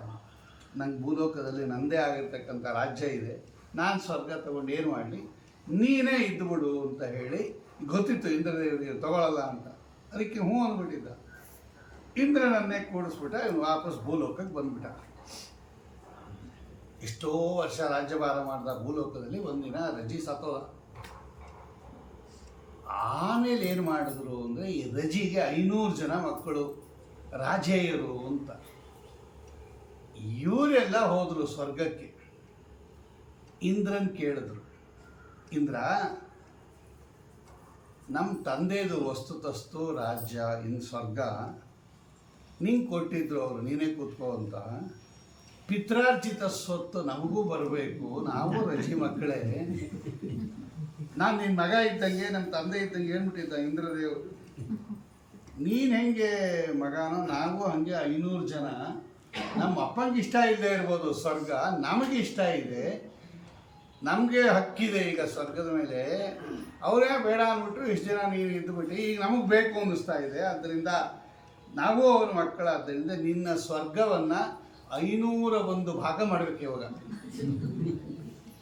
501 501 ಭಾಗ ಮಾಡಿ, ನೀನು ಸೇರಿ ನಾವು 500, ನೀನೊಂದು 501 ಮಕ್ಕಳು. ಇವಾಗ ನಮ್ಮ ಅಪ್ಪಂಗೆ ಮಗ ಇದ್ದಂಗೆ ನೀನು, ನಾವು ಮಕ್ಕಳೇ, ಆದ್ದರಿಂದ ಸ್ವರ್ಗವನ್ನು 501 ಭಾಗ ಮಾಡಿ, 1 ಭಾಗ ನೀ ಇಟ್ಕೊಂಡು 500 ಭಾಗ ನಮಗೆ ಕೊಡಬೇಕು ಅಂತ ಇವರು. ಯಾವತ್ತಿದ್ರೂ ಆಸ್ತಿ ಹಿಂಗೆ ಇರುತ್ತದು, ಮುಂದೆ ಅವರೆಲ್ಲ ಕ್ಲೈಮ್ ಮಾಡ್ತಾರೆ ಕೋರ್ಟಲ್ಲಿ, ಇವತ್ತು ಹಾಗೆ ಇರೋದು. ಅವರೇನೋ ಬೇಡ ಅಂದರು, ನಮಗೆ ಬೇಕು ಅಂತ ಕೇಸ್ ಓಪನ್ ಮಾಡಿಸ್ತೀವಲ್ಲ ನಾವಿದ್ದೀವಿ ದಾಯಾದಿಗಳು, ತಿರ್ಗಾ ಹಾಕ್ತೀವಿ ಕೇಸು. ಹೇಳಿದ್ರು ಅವ್ರು ರಾಜೇಯರು, ನಮಗೆ ಬೇಕು ಅವರು. ಇಂದ್ರದೇವರು ನೋಡಿದ್ರು, 500 ಭಾಗ ನಿಮಗೆ ಕೊಟ್ಟು 1 ಭಾಗ ನಾನು ತೊಗೊಂಡು ಏನು ಮಾಡಲಿ ಅದನ್ನು, ಸರಿ ಎಲ್ಲ ತೊಗೊಂಡೋಗ್ರಿ ಅಂತ ಎಲ್ಲ ಕೊಟ್ಬಿಟ್ಟು ಅವನು ಇಂದ್ರದೇವ್ರು ಕೊಟ್ಬಿಟ್ಟು, ಹೌದು ನೀವೇ ಕ್ಲೈಮ್ ಮಾಡ್ತಾ ಇದ್ದೀರಾ, ಕರೆಕ್ಟಾಗಿದೆ, ಅದು ಒಂದೇ ಒಂದು ತೊಗೊಂಡು ನಾನೇನು ಮಾಡಿ 500 ನಿಮಗೆ ಕೊಟ್ಬಿಟ್ಟು ಅದು ನೀವೇ ತೊಗೊಂಬಿಡಿ ಅಂತ ಅಷ್ಟು ಕೊಟ್ಬಿಟ್ಟು ಸ್ವರ್ಗದಲ್ಲಿ ಕೂಡಿಸ್ಬಿಟ್ಟ ರಾಜೇಯರನ್ನು. ಆ ಇಂದ್ರ ಪದವಿ ಇದೆಯಲ್ಲ, ಅದು ದೊಡ್ಡ ಪದವಿ. ಅದು ಸಾಧ್ಯರು, ಸಿದ್ಧರು, ಈ ವಿಶ್ವದೇವತೆಗಳು ಎಲ್ಲರೂ ಸೇವೆ ಮಾಡ್ತಕ್ಕಂತಹ ಪದವಿ ಅದು. ಈ ದೇವೇಂದ್ರ ಪದವಿ ಸಾಮಾನ್ಯ ಅಲ್ಲ ಅದು. ಅವರಿಗೆಲ್ಲ ನಾವು ಆಹುತಿ ಕೊಡ್ತೀವಲ್ಲ, ಅದೆಲ್ಲ ಆಹುತಿ ದೇವತೆಗಳಿಗೆ ಆಹಾರ ಯಜ್ಞದಲ್ಲಿ ಕೊಡ್ತಕ್ಕಂಥದ್ದು ಪುರೋಡಾಶ ಅಂತೆಲ್ಲ ಕರೀತಾರೆ ಅದಕ್ಕೆ. ಅದು ದೇವತೆಗಳಿಗೆ ಹೋಗುತ್ತೆ. ನಾವಿಲ್ಲಿ ಯಜ್ಞ ಇಂದ್ರಾಯ ಸ್ವಾಹ ಅಂತ ಕೊಟ್ಟಾಗ ಅವ್ರಿಗೆ ಹೋಗುತ್ತೆ. ಯಾವಾಗ ಇಂದ್ರದೇವರ ಪದವಿಯಲ್ಲಿ ರಾಜೇಯರು ಕೂತ್ಕೊಂಡ್ಬಿಟ್ರು, ಈ ದೇವತೆಗಳಿಗೆಲ್ಲ ಆಹಾರನೇ ಇಲ್ದಂಗೆ ಆಗೋಯ್ತು. ಅವ್ರಿಗೆ ಆಹುತಿಗಳೇ ಆಹಾರ, ಅವ್ರಿಗೆ ಎಲ್ಲ ಅವ್ರಿಗೆ ಹೋಗೋಕೆ ಶುರು ಆಯಿತು. ಇವ್ರಿಗೆ ಆಹುತಿಗಳು ತಪ್ಪೋಯ್ತು. ಇಂದ್ರದೇವರು ಅಂಡ್ ಕಂಪನಿಗೆ ಬರ್ತಾ ಬರ್ತಾ ಎಲ್ಲ ಕೃಷರಾಗಕ್ಕೆ ಬರಕ್ಕೆ ಶುರು ಮಾಡ್ಬಿಟ್ರು ದೇವತೆಗಳೆಲ್ಲ. ಏನು ಮಾಡ್ಬೇಕು ಇವಾಗ? ಬೃಹಸ್ಪತ್ಯಾಚಾರ್ಯರ ಹತ್ರ ಹೋದರು ಈ ದೇವತೆಗಳೆಲ್ಲ, ಇಂದ್ರದೇವರನ್ನ ಮುಂದೆ ಇಟ್ಕೊಂಡು. ದೇವತಾ ಗುರುಗಳವರು ಬೃಹಸ್ಪತ್ಯಾಚಾರ್ಯರು. ಅವ್ರು ನೋಡಿದ್ರು ಇಂದ್ರದೇವರು ನೋಡ್ಬಿಟ್ಟು, ಏನೋ ಇಂದ್ರ ಹಿಂಗಾಗೋಗ್ಬಿಟ್ಟಿದ್ಯಾ ನೀನು ಸಣ್ಣಗೆ ಅಂತ. ಅವಾಗ ಇವರೆಲ್ಲ ಹೇಳಿದ, ಆಹಾರನೇ ಇಲ್ಲ, 2 ಏಕಾದಶಿಗೆ ಹಿಂಗೆ, ಇನ್ನು ಎಷ್ಟೋ ದಿವಸ ಆಗೋದು ನಮ್ಮ ಮನೆ ಬರ, ಹಿಂಗೆ ಹೇಳಕ್ಕೆ ಆಗಲ್ಲ ಮೇಲೆ,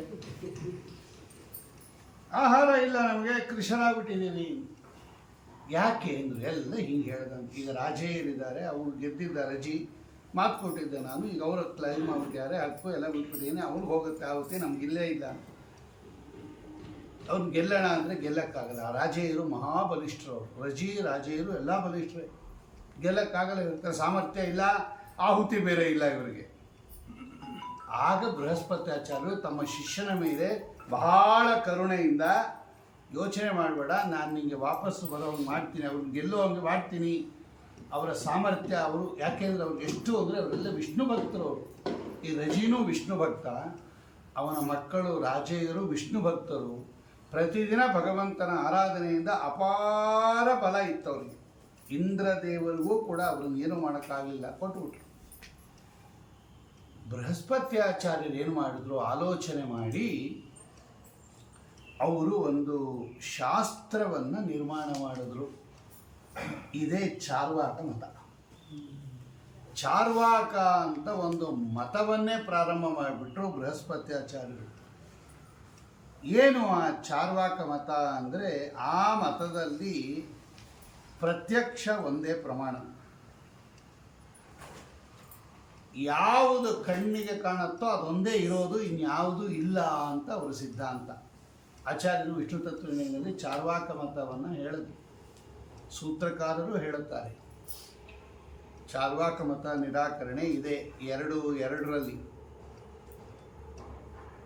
ಆ ಚಾರ್ವಾಕರ ಸಿದ್ಧಾಂತದಲ್ಲಿ ಏನು ಅಂದರೆ, ಅವರಿಗೆ ನಮ್ಮ ಕಣ್ಣಿಗೆ ಇಂದ್ರಿಯಗಳಿಗೆ ಏನು ಕಾಣುತ್ತೋ ಅಷ್ಟೇ ಪದಾರ್ಥ ಇರೋದು. ಅವ್ರು ಕೇಳ್ತಾರೆ, ಇವಾಗ ಪುಣ್ಯ ಕಾಣುತ್ತಾ ನಿಮಗೆ? ಇಲ್ಲ. ಪಾಪ ಕಾಣುತ್ತಾ ನಿಮಗೆ? ಇಲ್ಲ. ಧರ್ಮ ಕಾಣುತ್ತಾ ನಿಮಗೆ? ಇಲ್ಲ. ಅಧರ್ಮ ಕಾಣುತ್ತಾ ನಿಮಗೆ? ಇಲ್ಲ. ಸ್ವರ್ಗ ಕಾಣುತ್ತಾ ನಿಮಗೆ? ಇಲ್ಲ. ನರಕ ಕಾಣುತ್ತಾ ನಿಮಗೆ? ಇಲ್ಲ. ಯಾವುದು ಕಣ್ಣು ಕಾಣಲ್ಲ, ಯಾವುದು ಇಲ್ಲ. ಕಣ್ಣು ಕಾಣ್ತಿದ್ದೀವಿ, ಕಣ್ಣು ಕಾಣುತ್ತೆ, ಇದಿದೆ. ಸ್ವರ್ಗ, ಪುಣ್ಯ, ಪಾಪ, ನರಕ, ಧರ್ಮ, ಅಧರ್ಮ ಇದೆಲ್ಲ ಯಾವುದೂ ಇಲ್ಲ. ದೇಹ ಬಿಟ್ಟು ಒಳಗಡೆ ಜೀವ ಅನ್ನೋದು ಕಾಣುತ್ತಾ ನಿಮಗೆ? ಇಲ್ಲ. ಆದ್ದರಿಂದ ಈ ದೇಹನೇ ಜೀವ, ಇದು ಬಿಟ್ಟು ಜೀವ ಅಂತ ಒಂದಿಲ್ಲ. ಇದು ಯಾವತ್ತೋ ಒಂದಿನ ಏನಾಗ್ಬಿಡುತ್ತೆ, ಸುಟ್ಟಾಕ್ಬಿಡ್ತಾರೆ ಇದನ್ನು. ಪುನರ್ಜನ್ಮ ಇಲ್ಲ. ಚಾರ್ವಾಕ ಮತದಲ್ಲಿ ಪುನರ್ಜನ್ಮ ಇಲ್ಲ.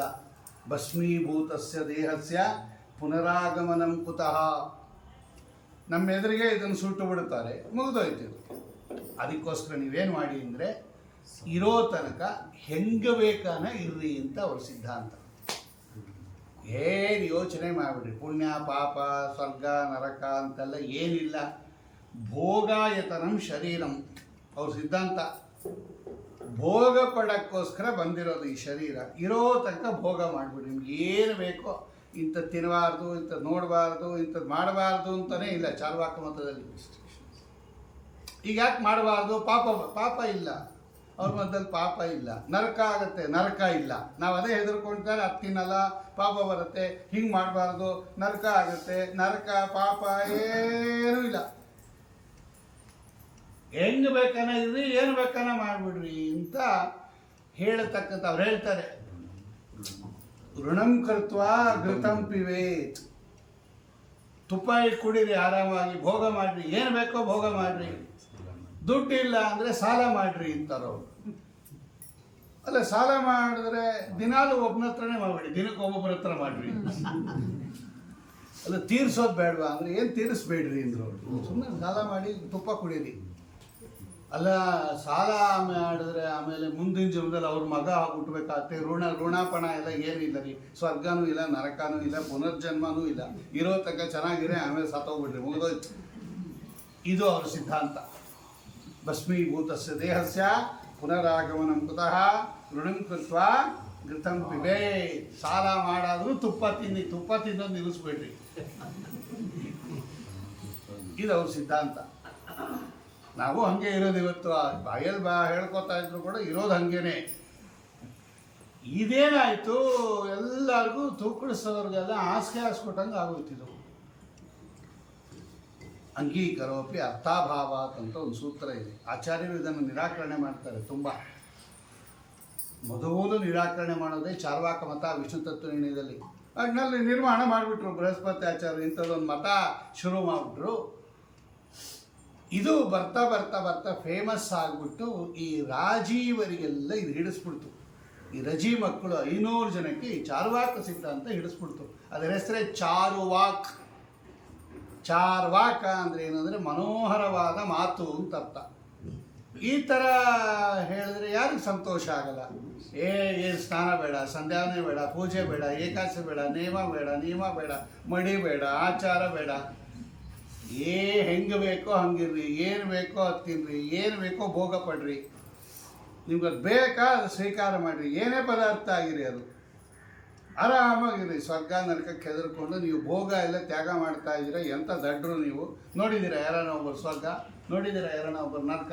ಅದೆಲ್ಲೋ ಇದೆ ಅಂದ್ಬಿಟ್ಟು ಈಗ ನೀವು ಸುಮ್ಮನೆ ಕೂತಿರ್ತೀರ ಬೆಪ್ತ ಕಿಡಿಗಳಿದ್ದಂಗೆ. ಏಕಾದಶಿ ಎಷ್ಟೊಂದು ಪದಾರ್ಥ ಇರುತ್ತೆ ಮನೆಯಲ್ಲಿ. ಬಾಯಿಗೆ ಹಾಕೋಬಾರ್ದ ಗೋಡಂಬಿ ದ್ರಾಕ್ಷಿ ಎಲ್ಲ ಬುಟ್ಟಿ ಹಣ್ಣಿರುತ್ತೆ. ಏಕಾದಶಿ ಅಂತ ಸುಮ್ಮನೆ ಮಿಡುಕ್ತಾ ಕೂತಿರ್ತೀರ. ತಿನ್ರಿ, ಏನಾಗಲ್ಲ ಅಂತ. ಇದೆಲ್ಲರಿಗೂ ಭಾಳ ಚೆನ್ನಾಗಿ ಹಿಡಿಸ್ಬಿಡ್ತು ನೋಡಿ. ಬರ್ತಾ ಬರ್ತಾ ಬರ್ತಾ ಈ ರಾಜೇಯರೇನು ಮಾಡಿಬಿಟ್ರು ಅಂದರೆ ಈ ಚಾರ್ವಾಕ ಸಿದ್ಧಾಂತಕ್ಕೆ ಮನಸ್ಸೋತ್ಬಿಟ್ರು. ಎಲ್ಲರನ್ನೂ ಎಳೀತದ ಅಟ್ರ್ಯಾಕ್ಟ್ ಮಾಡಿಬಿಡ್ತು. ಈ ರಾಜೇಯರನ್ನು ಎಳೆದು ಬಿಡ್ತು. ಮೊದಲೆಲ್ಲ ಹರಿಭಕ್ತಿ ಬೇಕಾದಷ್ಟು ಸೇವಾ ಆಚಾರ ವಿಚಾರ ಎಲ್ಲ ಮಾಡಿಕೊಂಡಿರೋ ರಾಜೇಯರು ಬರ್ತಾ ಬರ್ತಾ ಬರ್ತಾ ಬರ್ತಾ ಈ ಚಾರ್ವಾಕದ ಪ್ರಭಾವದಿಂದ ಎಲ್ಲ ಬಿಟ್ಟುಬಿಟ್ರು. ಯಾವಾಗ ಭಗವಂತನನ್ನು ದೂರ ಮಾಡಿಬಿಡ್ತೀವಿ, ಧರ್ಮವನ್ನು ದೂರ ಮಾಡಿಬಿಡ್ತೀವಿ, ಎಲ್ಲ ಡೌನ್ಫಾಲ್ ಅಂತ ತಿಳ್ಕೊಂಡ್ರು. ಹರಿವಿಸ್ಮೃತಿ ಸರ್ವ ವಿಪತ್ಕಾರಿಣಿ ಆಚಾರ್ಯ ಹೇಳ್ತಾರೆ. ದೂರ ಮಾಡಿದ್ವಿ ಭಗವಂತನನ್ನು ಅಂದರೆ ಅಂಟ್ಕೋತು ಅಂತಲೇ ಲೆಕ್ಕ. ಮುಗಿಯುತ್ತೆ ನಿಮ್ಮ ಕತೆ. ಯಾವತ್ತೂ ಭಗವಂತನನ್ನು ನಿಮ್ಮ ಜೀವನದಿಂದ ದೂರ ಮಾಡಬೇಡ್ರಿ. ಎಲ್ಲ ಕಾರ್ಯದಲ್ಲೂ ಇಟ್ಕೊಳ್ರಿ ಅಂತಾರವರು. ಭಗವಂತ ಬರ್ತಾ ಬರ್ತಾ ಬರ್ತಾ ದೂರ ಆದ. ಅವನ ಅನುಗ್ರಹ ತಪ್ಪೋಯ್ತು. ಬಲ ಎಲ್ಲ ಕಡಿಮೆ ಆಗೋಯ್ತು ರಾಜೀಯರಿಗೆ. ಈಗ ಬೃಹಸ್ಪತ್ಯಾಚಾರ್ಯ ಹೇಳಿದ್ರು ಇಂದ್ರದೇವ್, ಈಗ ಅವ್ರನ್ನ ಸೋಲಿಸ್ಬೋದು, ಹೋಗು ನೀನು. ಅವ್ರಿಗೆ ಬಲ ಇಲ್ಲ, ಈಗ ದೈವದತ್ತ ಬಲ ಇಲ್ಲ, ಭಗವಂತನ ಅನುಗ್ರಹ ಇಲ್ಲ. ಈಗ ನೀನು ಅವರನ್ನು ಸೋಲಿಸ್ಬೋದು, ಹೋಗು ಅಂತ ಹೇಳಿ ಆಗ ಅವರ ಮಾತಿನಂತೆ ಇಂದ್ರದೇವರು ಆ ರಾಜೇಯರನ್ನೆಲ್ಲ ಸಂಹಾರ ಮಾಡಿ ಮತ್ತೆ ಉತ್ಕೃಷ್ಟವಾಗಿರ್ತಕ್ಕಂತಹ ರೀತಿಯಲ್ಲಿ ಇಂದ್ರ ಪದವಿಯನ್ನು ಪಡೆದರು ಅನ್ನೋ ಕಥೆಯನ್ನು, ಈ ರಜಿಯ ಕಥೆಯನ್ನು ಕೂಡ ಹರಿವಂಶದಲ್ಲಿ ಹೇಳ್ತಾ ಇದೆ. ಇದೇ ವಂಶದಲ್ಲಿ ಭಗವಂತ ಧನ್ವಂತರಿ ರೂಪದಿಂದ ಇನ್ನೊಂದು ಸಲ ಬರ್ತಾ ಇದ್ರು. ಧನ್ವ ಅಂತ ಅವನಿಗೆ ದೀರ್ಘತಪ ಅಂತ ಇದೆ. ಆ ದೀರ್ಘತಪನ ಮಗನೇ ಧನ್ವ, ಅವನಿಗೆ ಧನ್ವಂತರಿ ಅಂತ ಹೆಸರು. ಸಮುದ್ರ ಮಥನ ಕಾಲದಲ್ಲಿ ಒಮ್ಮೆ ಬಂದಿದ್ದ ಭಗವಂತ ಧನ್ವಂತರಿ ರೂಪದಿಂದ. ಈಗ ಉತ್ಕೃಷ್ಟವಾಗಿರ್ತಕ್ಕಂತಹ ಈ ರೀತಿಯಲ್ಲಿ ಧನ್ವಂತರಿ ಮತ್ತೊಮ್ಮೆ ಚಂದ್ರವಂಶದಲ್ಲಿ ಅವತಾರ ಮಾಡ್ತಾ ಇದ್ದಾನೆ. ಎರಡೂ ರೂಪನೂ ಒಂದೇ. ಅದು ಹೀಗೂ ಬಂದಿದ್ದ, ಹಂಗೂ ಬಂದಿದ್ದ. ಉತ್ಕೃಷ್ಟವಾಗಿರ್ತಕ್ಕಂತಹ ಧನ್ವಂತರಿ. ಅವನ ಮಗ ಕೇತುಮಾನ್ ಅಂತ. ಕೇತುಮಾನ್ ಮಗನೇ ಭೀಮರಥ. ಭೀಮರಥನ ಮಗನೇ ದಿವೋದಾಸ ಅಂತ ಹೆಸರು ಅವನಿಗೆ. ಆ ದಿವೋದಾಸ ಅಂತಕ್ಕಂಥವನು ಇವನೇನು ಮಾಡ್ದ, ಕಾಶಿಯಲ್ಲಿ ಭದ್ರಸೇನ ಅಂತ ಇದ್ದ. ಆ ಕಾಶಿ ರಾಜ ಭದ್ರಸೇನನನ್ನು ಕೊಂದು ಕಾಶಿಯನ್ನು ತನ್ನ ಅಧೀನ ಮಾಡಿಕೊಂಡ. ಎಷ್ಟೋ ದಿವಸ ಈ ದಿವೋದಾಸ ಕಾಶಿಯನ್ನು ಆಳ್ತಾ ಇದ್ದ ಅಂತ ಹೇಳಿ ಕಾಶಿ ಕಥೆಯನ್ನು ಹೇಳುತ್ತಾರೆ ಹರಿವಂಶದಲ್ಲಿ. ವಾರಣಾಸೀಂ ನಿಕುಂಬಸ್ತು ಕಿಮರ್ಥಂ ಶಪ್ತವಾನ್ ಪ್ರಭು ನಿಕುಂಭಶ್ಚ ಧರ್ಮಾತ್ಮ ಸಿದ್ಧಕ್ಷೇತ್ರಂ ಶಶಾಪಕುತಃ. ಹಾಗೆ ಹೇಳುವಾಗ ಜನಮೇಜಯ ರಾಜನಿಗೆ ವೈಶಂಪಾಯನ ಹೇಳ್ತಾರೆ, 1000 ವರ್ಷ ಕಾಶಿ ಖಾಲಿ ಆಗೋಗಿತ್ತಂತೆ, ಜನನೇ ಇರಲಿಲ್ವಂತೆ, ಯಾರೂ ಇರಲಿಲ್ಲ ಕಾಶಿಯಲ್ಲಿ, ಖಾಲಿ ಇಡೀ ಕಾಶಿ ಕ್ಷೇತ್ರ 1000 ವರ್ಷ ಖಾಲಿ ಆಗೋಗ್ಬಿಟ್ಟಿತ್ತು ಅಂತ ಹೇಳಿದಾಗ ಅದನ್ನು ಕೇಳ್ತಾರೆ, ಯಾಕೆ ಕಾಶಿ ಯಾಕೆ ಖಾಲಿ ಆಗೋಯಿತು? ಅಷ್ಟೊಂದು ತುಂಬಿ ತುಳುಕ್ತಾ ಇರುತ್ತೆ, ಸದಾ ಜನರಿಂದ ಕೂಡಿರ್ತಕ್ಕಂತಹ ಕಾಶಿ ಖಾಲಿ ಆಗೋಯಿತು ಯಾಕೆ ಅಂತ ಕೇಳಿದಾಗ ಆಗ ಈ ಕಥೆಯನ್ನು ಹೇಳ್ತಾರೆ. ಈ ದಿವೋದಾಸ ಕಾಶಿಯನ್ನು ಆಳ್ತಾ ಇರ್ತಕ್ಕಂಥ ಸಂದರ್ಭದಲ್ಲಿ ರುದ್ರದೇವರು ಏನು ಮಾಡಿದ್ರು, ಪಾರ್ವತಿಯನ್ನು ಲಗ್ನ ಮಾಡಿಕೊಂಡ್ರು. ಸತೀದೇವಿ ಮತ್ತೊಮ್ಮೆ ಅಪರ್ಣ ಅಂತ ನಾವು ಕೇಳಿದ್ದೀವಿ, ಈ ಒಂದು ಎಲೆಯನ್ನು ತಿನ್ನದೆ ತಪಸ್ಸು ಮಾಡಿ ಮತ್ತೆ ರುದ್ರದೇವರನ್ನು ಲಗ್ನ ಮಾಡಿಕೊಂಡು ಆವಾಗ ಅವಳಿಗೆ ಪಾರ್ವತಿ ಅಂತ ಹೆಸರು. ಆ ಪಾರ್ವತಿಯ ಒತ್ತಾಯದ ಮೇರೆಗೆ ಇವರೂ ಕೂಡ ಹಿಮಾಲಯದಲ್ಲೇ ಇದ್ದುಬಿಟ್ರು. ಯಾರೋ ಮಹಾರುದ್ರದೇವರು, ಹಿಮಾಲಯದ ಒಂದು ಶಿಖರ ಅದು ಕೈಲಾಸ ಪರ್ವತ, ಹಿಮಾಲಯದ ಒಂದು ಭಾಗ, ಅಲ್ಲೇ ಇದ್ದುಬಿಟ್ರು. ಅರ್ಥಾತ್ ಮಾವನ ಮನೆಯಲ್ಲೇ ಇದ್ದುಬಿಟ್ರು. ಅವಳು ಭಾಳ ಬಲಾತ್ಕಾರ ಮಾಡಿದ್ಲು, ಇಲ್ಲೇ ಇದ್ಬೋಣ ನಮ್ಮ ಅಪ್ಪನ ಮನೆಯಲ್ಲೇ, ಇಲ್ಲೇ ಇರೋಣ ಅಂತ ಹೇಳಿ ಗೌರೀಶಂಕರ ಶಿಖರ ಅಂತ ಕರೀತಾರೆ, ಅದು ಕೈಲಾಸ ಪರ್ವತ, ಅಲ್ಲೇ ಇದ್ದುಬಿಟ್ರು. ರುದ್ರದೇವರು ಇದ್ದ ಕಡೆ ಎಲ್ಲ ಈ ಭೂತಗಣಗಳು ಜಾಸ್ತಿ, ಅವ್ರ ಪರಿವಾರ ಅದು ಭೂತಗಣ. ಅದೇನಾಯಿತು ಅಂತ ಹೇಳಿದ್ರೆ, ಈ ಹಿಮಾಲಯ ಪರ್ವತಂಗೆ ಏನು ಪ್ರಾಬ್ಲಮ್ ಆಗಲಿಲ್ಲ, ಅವನ ಹೆಂಡತಿ ಮೇನಾದೇವಿಗೆ ಸ್ವಲ್ಪ ಬೇಜಾರಾಯಿತು. ಇದೇನಿದು ಗೊತ್ತಿಲ್ಲ ಕುಣಿತಾ ಇರುತ್ತೆ, ಕುಪ್ಪಳಿಸ್ತಾ ಇರುತ್ತೆ, ಆ ಅಂತಾರೆ, ಹೂ ಅಂತಾರೆ, ಡಮರುಗ ಅಂತಾರೆ, ಡುಮ್ ಅಂತಾರೆ. ಈ ರುದ್ರಗಣ ಎಲ್ಲ ಪಿಶಾಚಿಗಳು, ಈ ರುದ್ರಗಣಗಳೆಲ್ಲ ಇವರು ಹಾರಾಡೋದು, ಚೀರಾಡೋದು, ಎಗರಾಡೋದು, ಕೂಗೋದು, ಹಾಯ್ ಹೋಯ್ ಅನ್ನೋದು, ಗೊತ್ತಿಲ್ಲ ಎಲ್ಲ ಭಸ್ಮ ಒಳ್ಕೊಂಡಿರೋದು, ದಿಗಂಬರಾಗಿರೋದು, ಎಗರೋದು. ರುದ್ರಗಣ ಹಂಗೆ ಇರೋದು, ಅವರು ಹಂಗೆ ಇರೋದು. ಇದ್ದಕ್ಕಿದ್ದಂತೆ ಡಮರುಗಳು ಬಾರಿಸೋದು, ಇದ್ದಕ್ಕಿದ್ದಂತೆ ತ್ರಿಶೂಲ ಏರಿಸೋದು, ಅದು ಇದು ಸಾಕಾಗೋಯ್ತು ಈ ಮೇನಾದೇವಿಗೆ. ಅಳಿಯ ಹೇಳಕ್ಕಾಗಂಗಿಲ್ಲ. ಒಂದು ದಿವಸ ತನ್ನ ಮಗಳನ್ನು ಕರೆದು ಹೇಳಿದವಳು ಮೇನಾದೇವಿ, ಇದು ಸ್ವಲ್ಪ ನಿಮ್ಮ ಯಜಮಾನರಿಗೆ ಬಿಹೇವಿಯರ್ ಚೆನ್ನಾಗಿ ಇಟ್ಕೊಂಬಂತ, ಇನ್ನು ಅವ್ರ ಮನೇಲಿ ಏನು ಬೇಕಾನ ಮಾಡ್ಕೊಳ್ಳಿ, ಸ್ವಂತ ಮನೆ ಏನಾನ ಮಾಡ್ಕೊಳ್ಳಿ.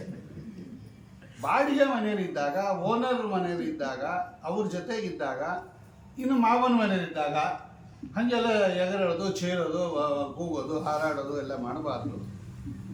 ಸ್ವಲ್ಪ ಇನ್ನೊಬ್ಬರ ಮನೆಯಲ್ಲಿದ್ದಾಗ ಒಳ್ಳೆ ಚೆನ್ನಾಗಿ ಇರಬೇಕು, ಮ್ಯಾನರ್ಸ್ ಎಲ್ಲ.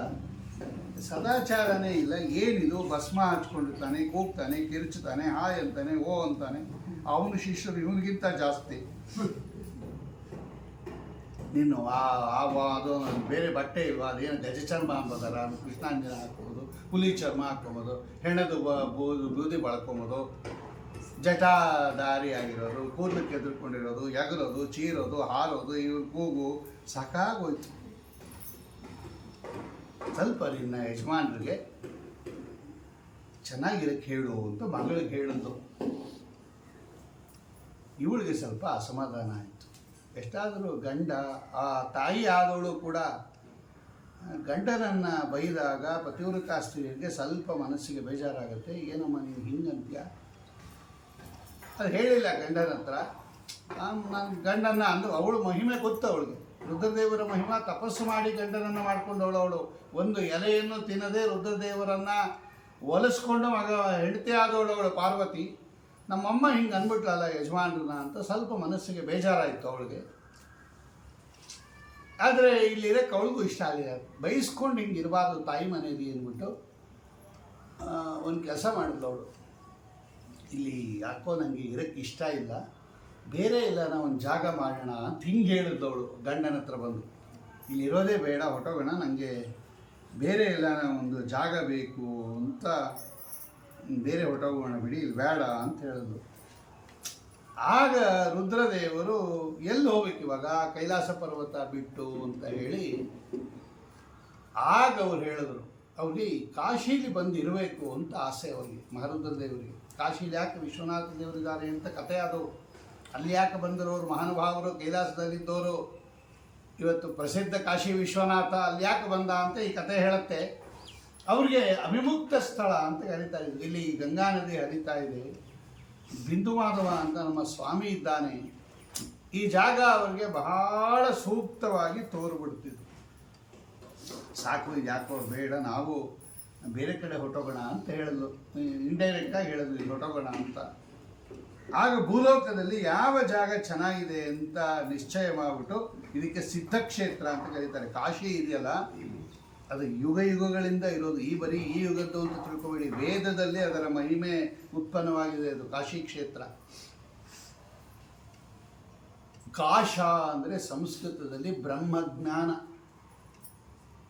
ಅದನ್ನು ಉಂಟು ಮಾಡೋ ಕ್ಷೇತ್ರ. ಆದ್ದರಿಂದ ಅದಕ್ಕೆ ಕಾಶಿ ಅಂತ ಕರೀತಾರೆ. ಯಾವ ಕ್ಷೇತ್ರ ಪರಮಾತ್ಮನ ಜ್ಞಾನವನ್ನು ಉಂಟು ಮಾಡುತ್ತಲ್ಲ ಅದಕ್ಕೆ ಕಾಶಿ ಅಂತ ಹೆಸರು. ಕಾಶಯತೆ ಬ್ರಹ್ಮಜ್ಞಾನಂ ಉತ್ಪದ್ಯತೆ ಇತಿ ಕಾಶಿ. ಕಾಶಿ ಶಬ್ದಕ್ಕೆ ಅದೇ ಅರ್ಥ.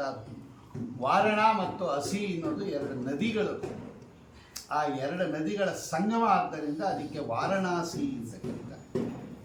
ಅದೆರಡು ಹೆಸರು ಪ್ರಸಿದ್ಧವಾಗಿರ್ತಕ್ಕಂಥದ್ದು. ಆಮೇಲೆ ಅದು ಬನಾರಸ್ ಅನ್ನೋದು ಸಿಟಿ, ಅದು ಈ ಕಡೆ ಇರೋದು. ಇದು ಎರಡಕ್ಕೆ ಕಾಶಿ ಅಂತ ಕರೀತಾರೆ, ವಾರಣಾಸಿ ಅಂತ ಕರೀತಾರೆ. ವಾದಿರಾಜರು ಬರೀತಾರೆ ತೀರ್ಥ ಪ್ರಬಂಧದಲ್ಲಿ ಕಾಶಿಯ ವರ್ಣನೆ ಮಾಡುವಾಗ.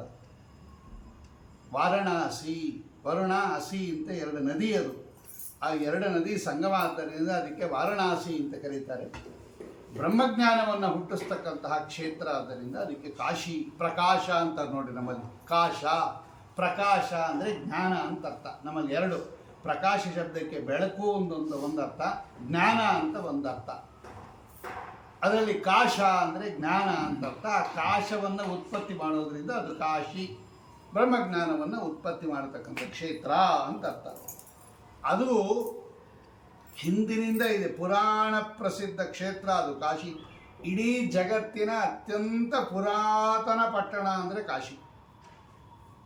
ಯುಗ ಯುಗಗಳಿಂದ ಇದೆ ಅದು ಕಾಶಿ ಕ್ಷೇತ್ರ. ಹಿಂದಿನ ಯುಗದಲ್ಲೆಲ್ಲ ರುದ್ರದೇವರು ಪ್ರತ್ಯಕ್ಷವಾಗಿ ಗೋಚರ ಆಗ್ತಾ ಇದ್ರಂತೆ.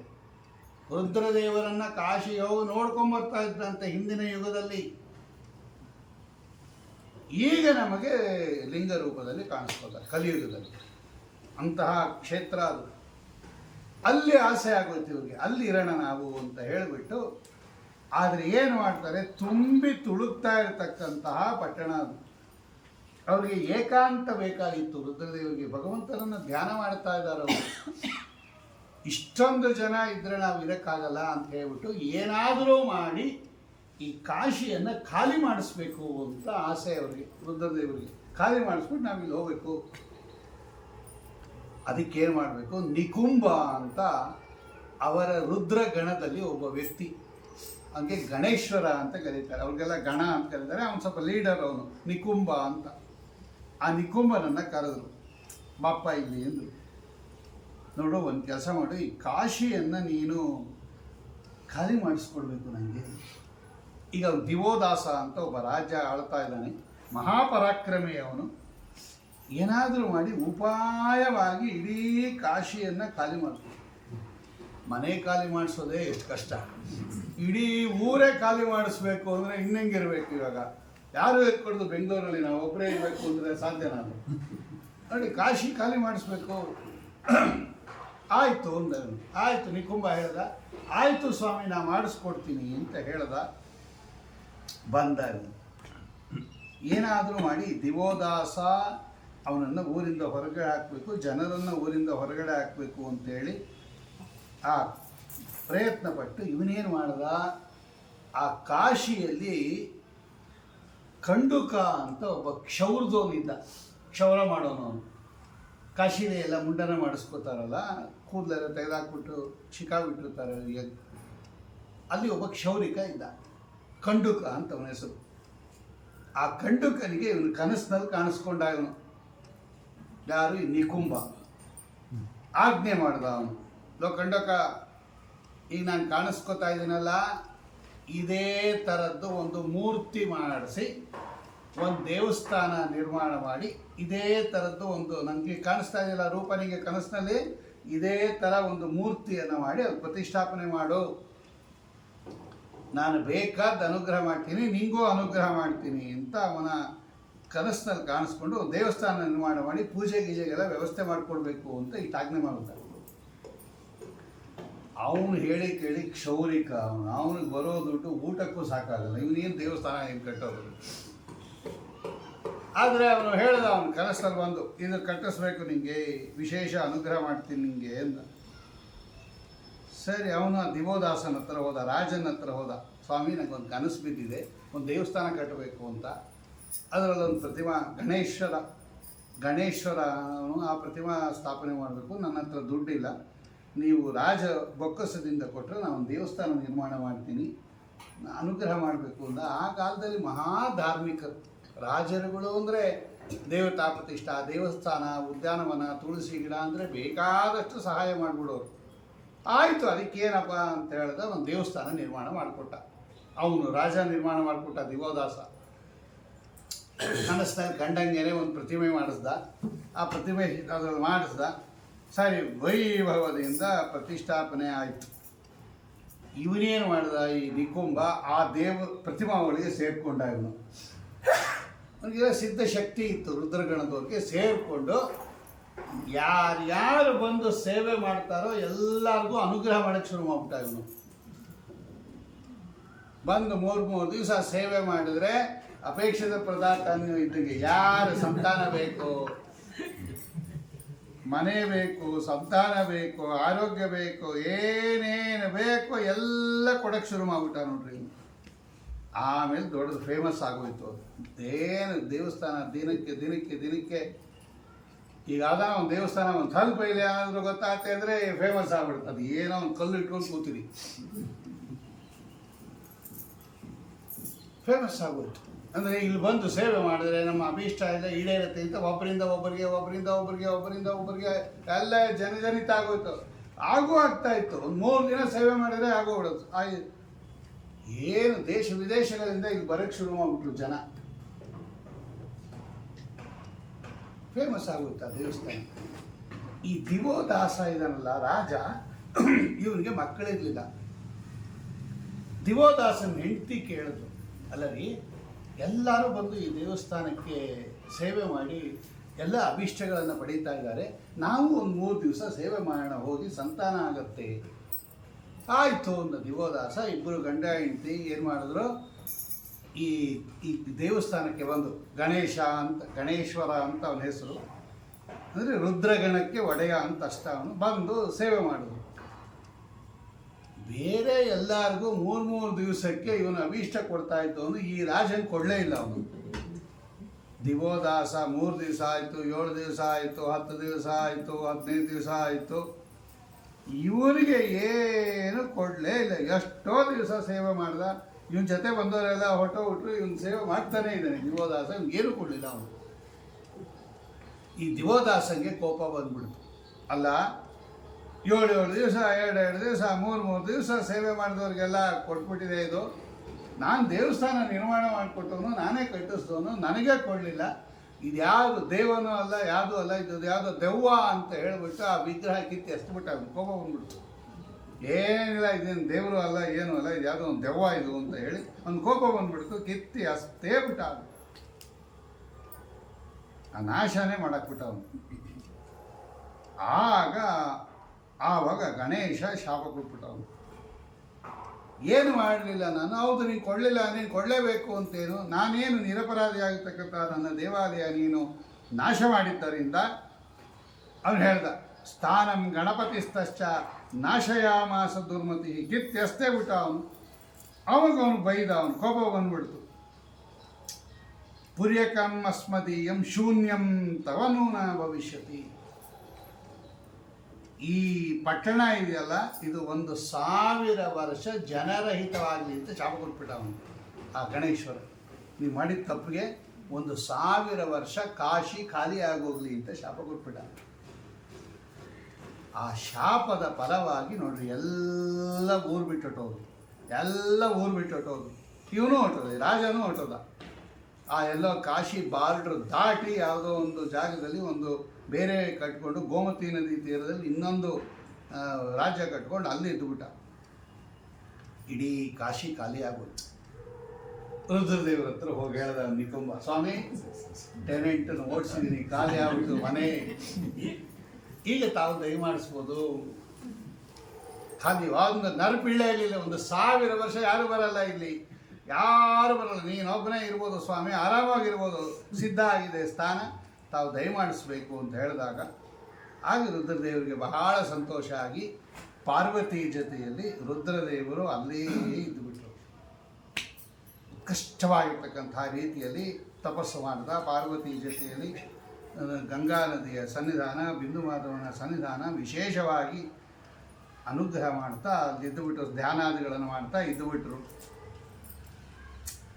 ಇವಳಿಗೆ ಒಂದು ಸ್ವಲ್ಪ ದಿನ ಆದಮೇಲೆ ಪಾರ್ವತಿಗೆ ಬೇಜಾರಾಗೋಯ್ತು ಇಲ್ಲಿರೋದು. ಅವ್ರಿಗೆ ಜನ ಬೇಕು, ಅವ್ರಿಗೆ ಒಬ್ಬರೇ ಇರೋಕ್ಕಾಗಲ್ಲ ಹೆಣ್ಮಕ್ಳಿಗೆ. ಇವರೇನೋ ಧ್ಯಾನ ಮಾಡ್ತಾ ಕೂತ್ಬಿಟ್ರು. ಇವಳು ಒಬ್ಬಳು ಏಕಾಂಗಿ ಇವಳು. ಅವಳಿಗೂ ಸ್ವಲ್ಪ ಬೇಜಾರಾಗೋಯ್ತಂತೆ. ಮತ್ತೆ ಅವಳಿಗೆ ಇದೇನಿದು ಅಷ್ಟೊಂದು ಸಮಾಧಾನ ಆಗಲಿಲ್ಲ. ನಾನು ನಮ್ಮ ತಾಯಿ ಊರು ಬಿಟ್ಬಿಟ್ಟು, ತಾಯಿಯನ್ನು ಬಿಟ್ಬಿಟ್ಟು, ಜನ್ಮಭೂಮಿಯನ್ನು ಬಿಟ್ಬಿಟ್ಟು, ಇದ್ಯಾವ ಏಕಾಂಗಿ ಆಗಿರ್ತಕ್ಕಂತಹ ಈ ಊರಿಗೆ ಬಂದ್ಬಿಟ್ಟಿದ್ವಿ, ಇದ್ಯಾಕೋ ನನಗೆ ಸಮಾಧಾನ ಆಗಲಿಲ್ಲ, ನಮ್ಮೂರಿಗೆ ಹೋಗೋಣ ಬನ್ರಿ ಅಂತ ಕೇಳಿದ್ರು ರುದ್ರದೇವ್ರನ್ನ.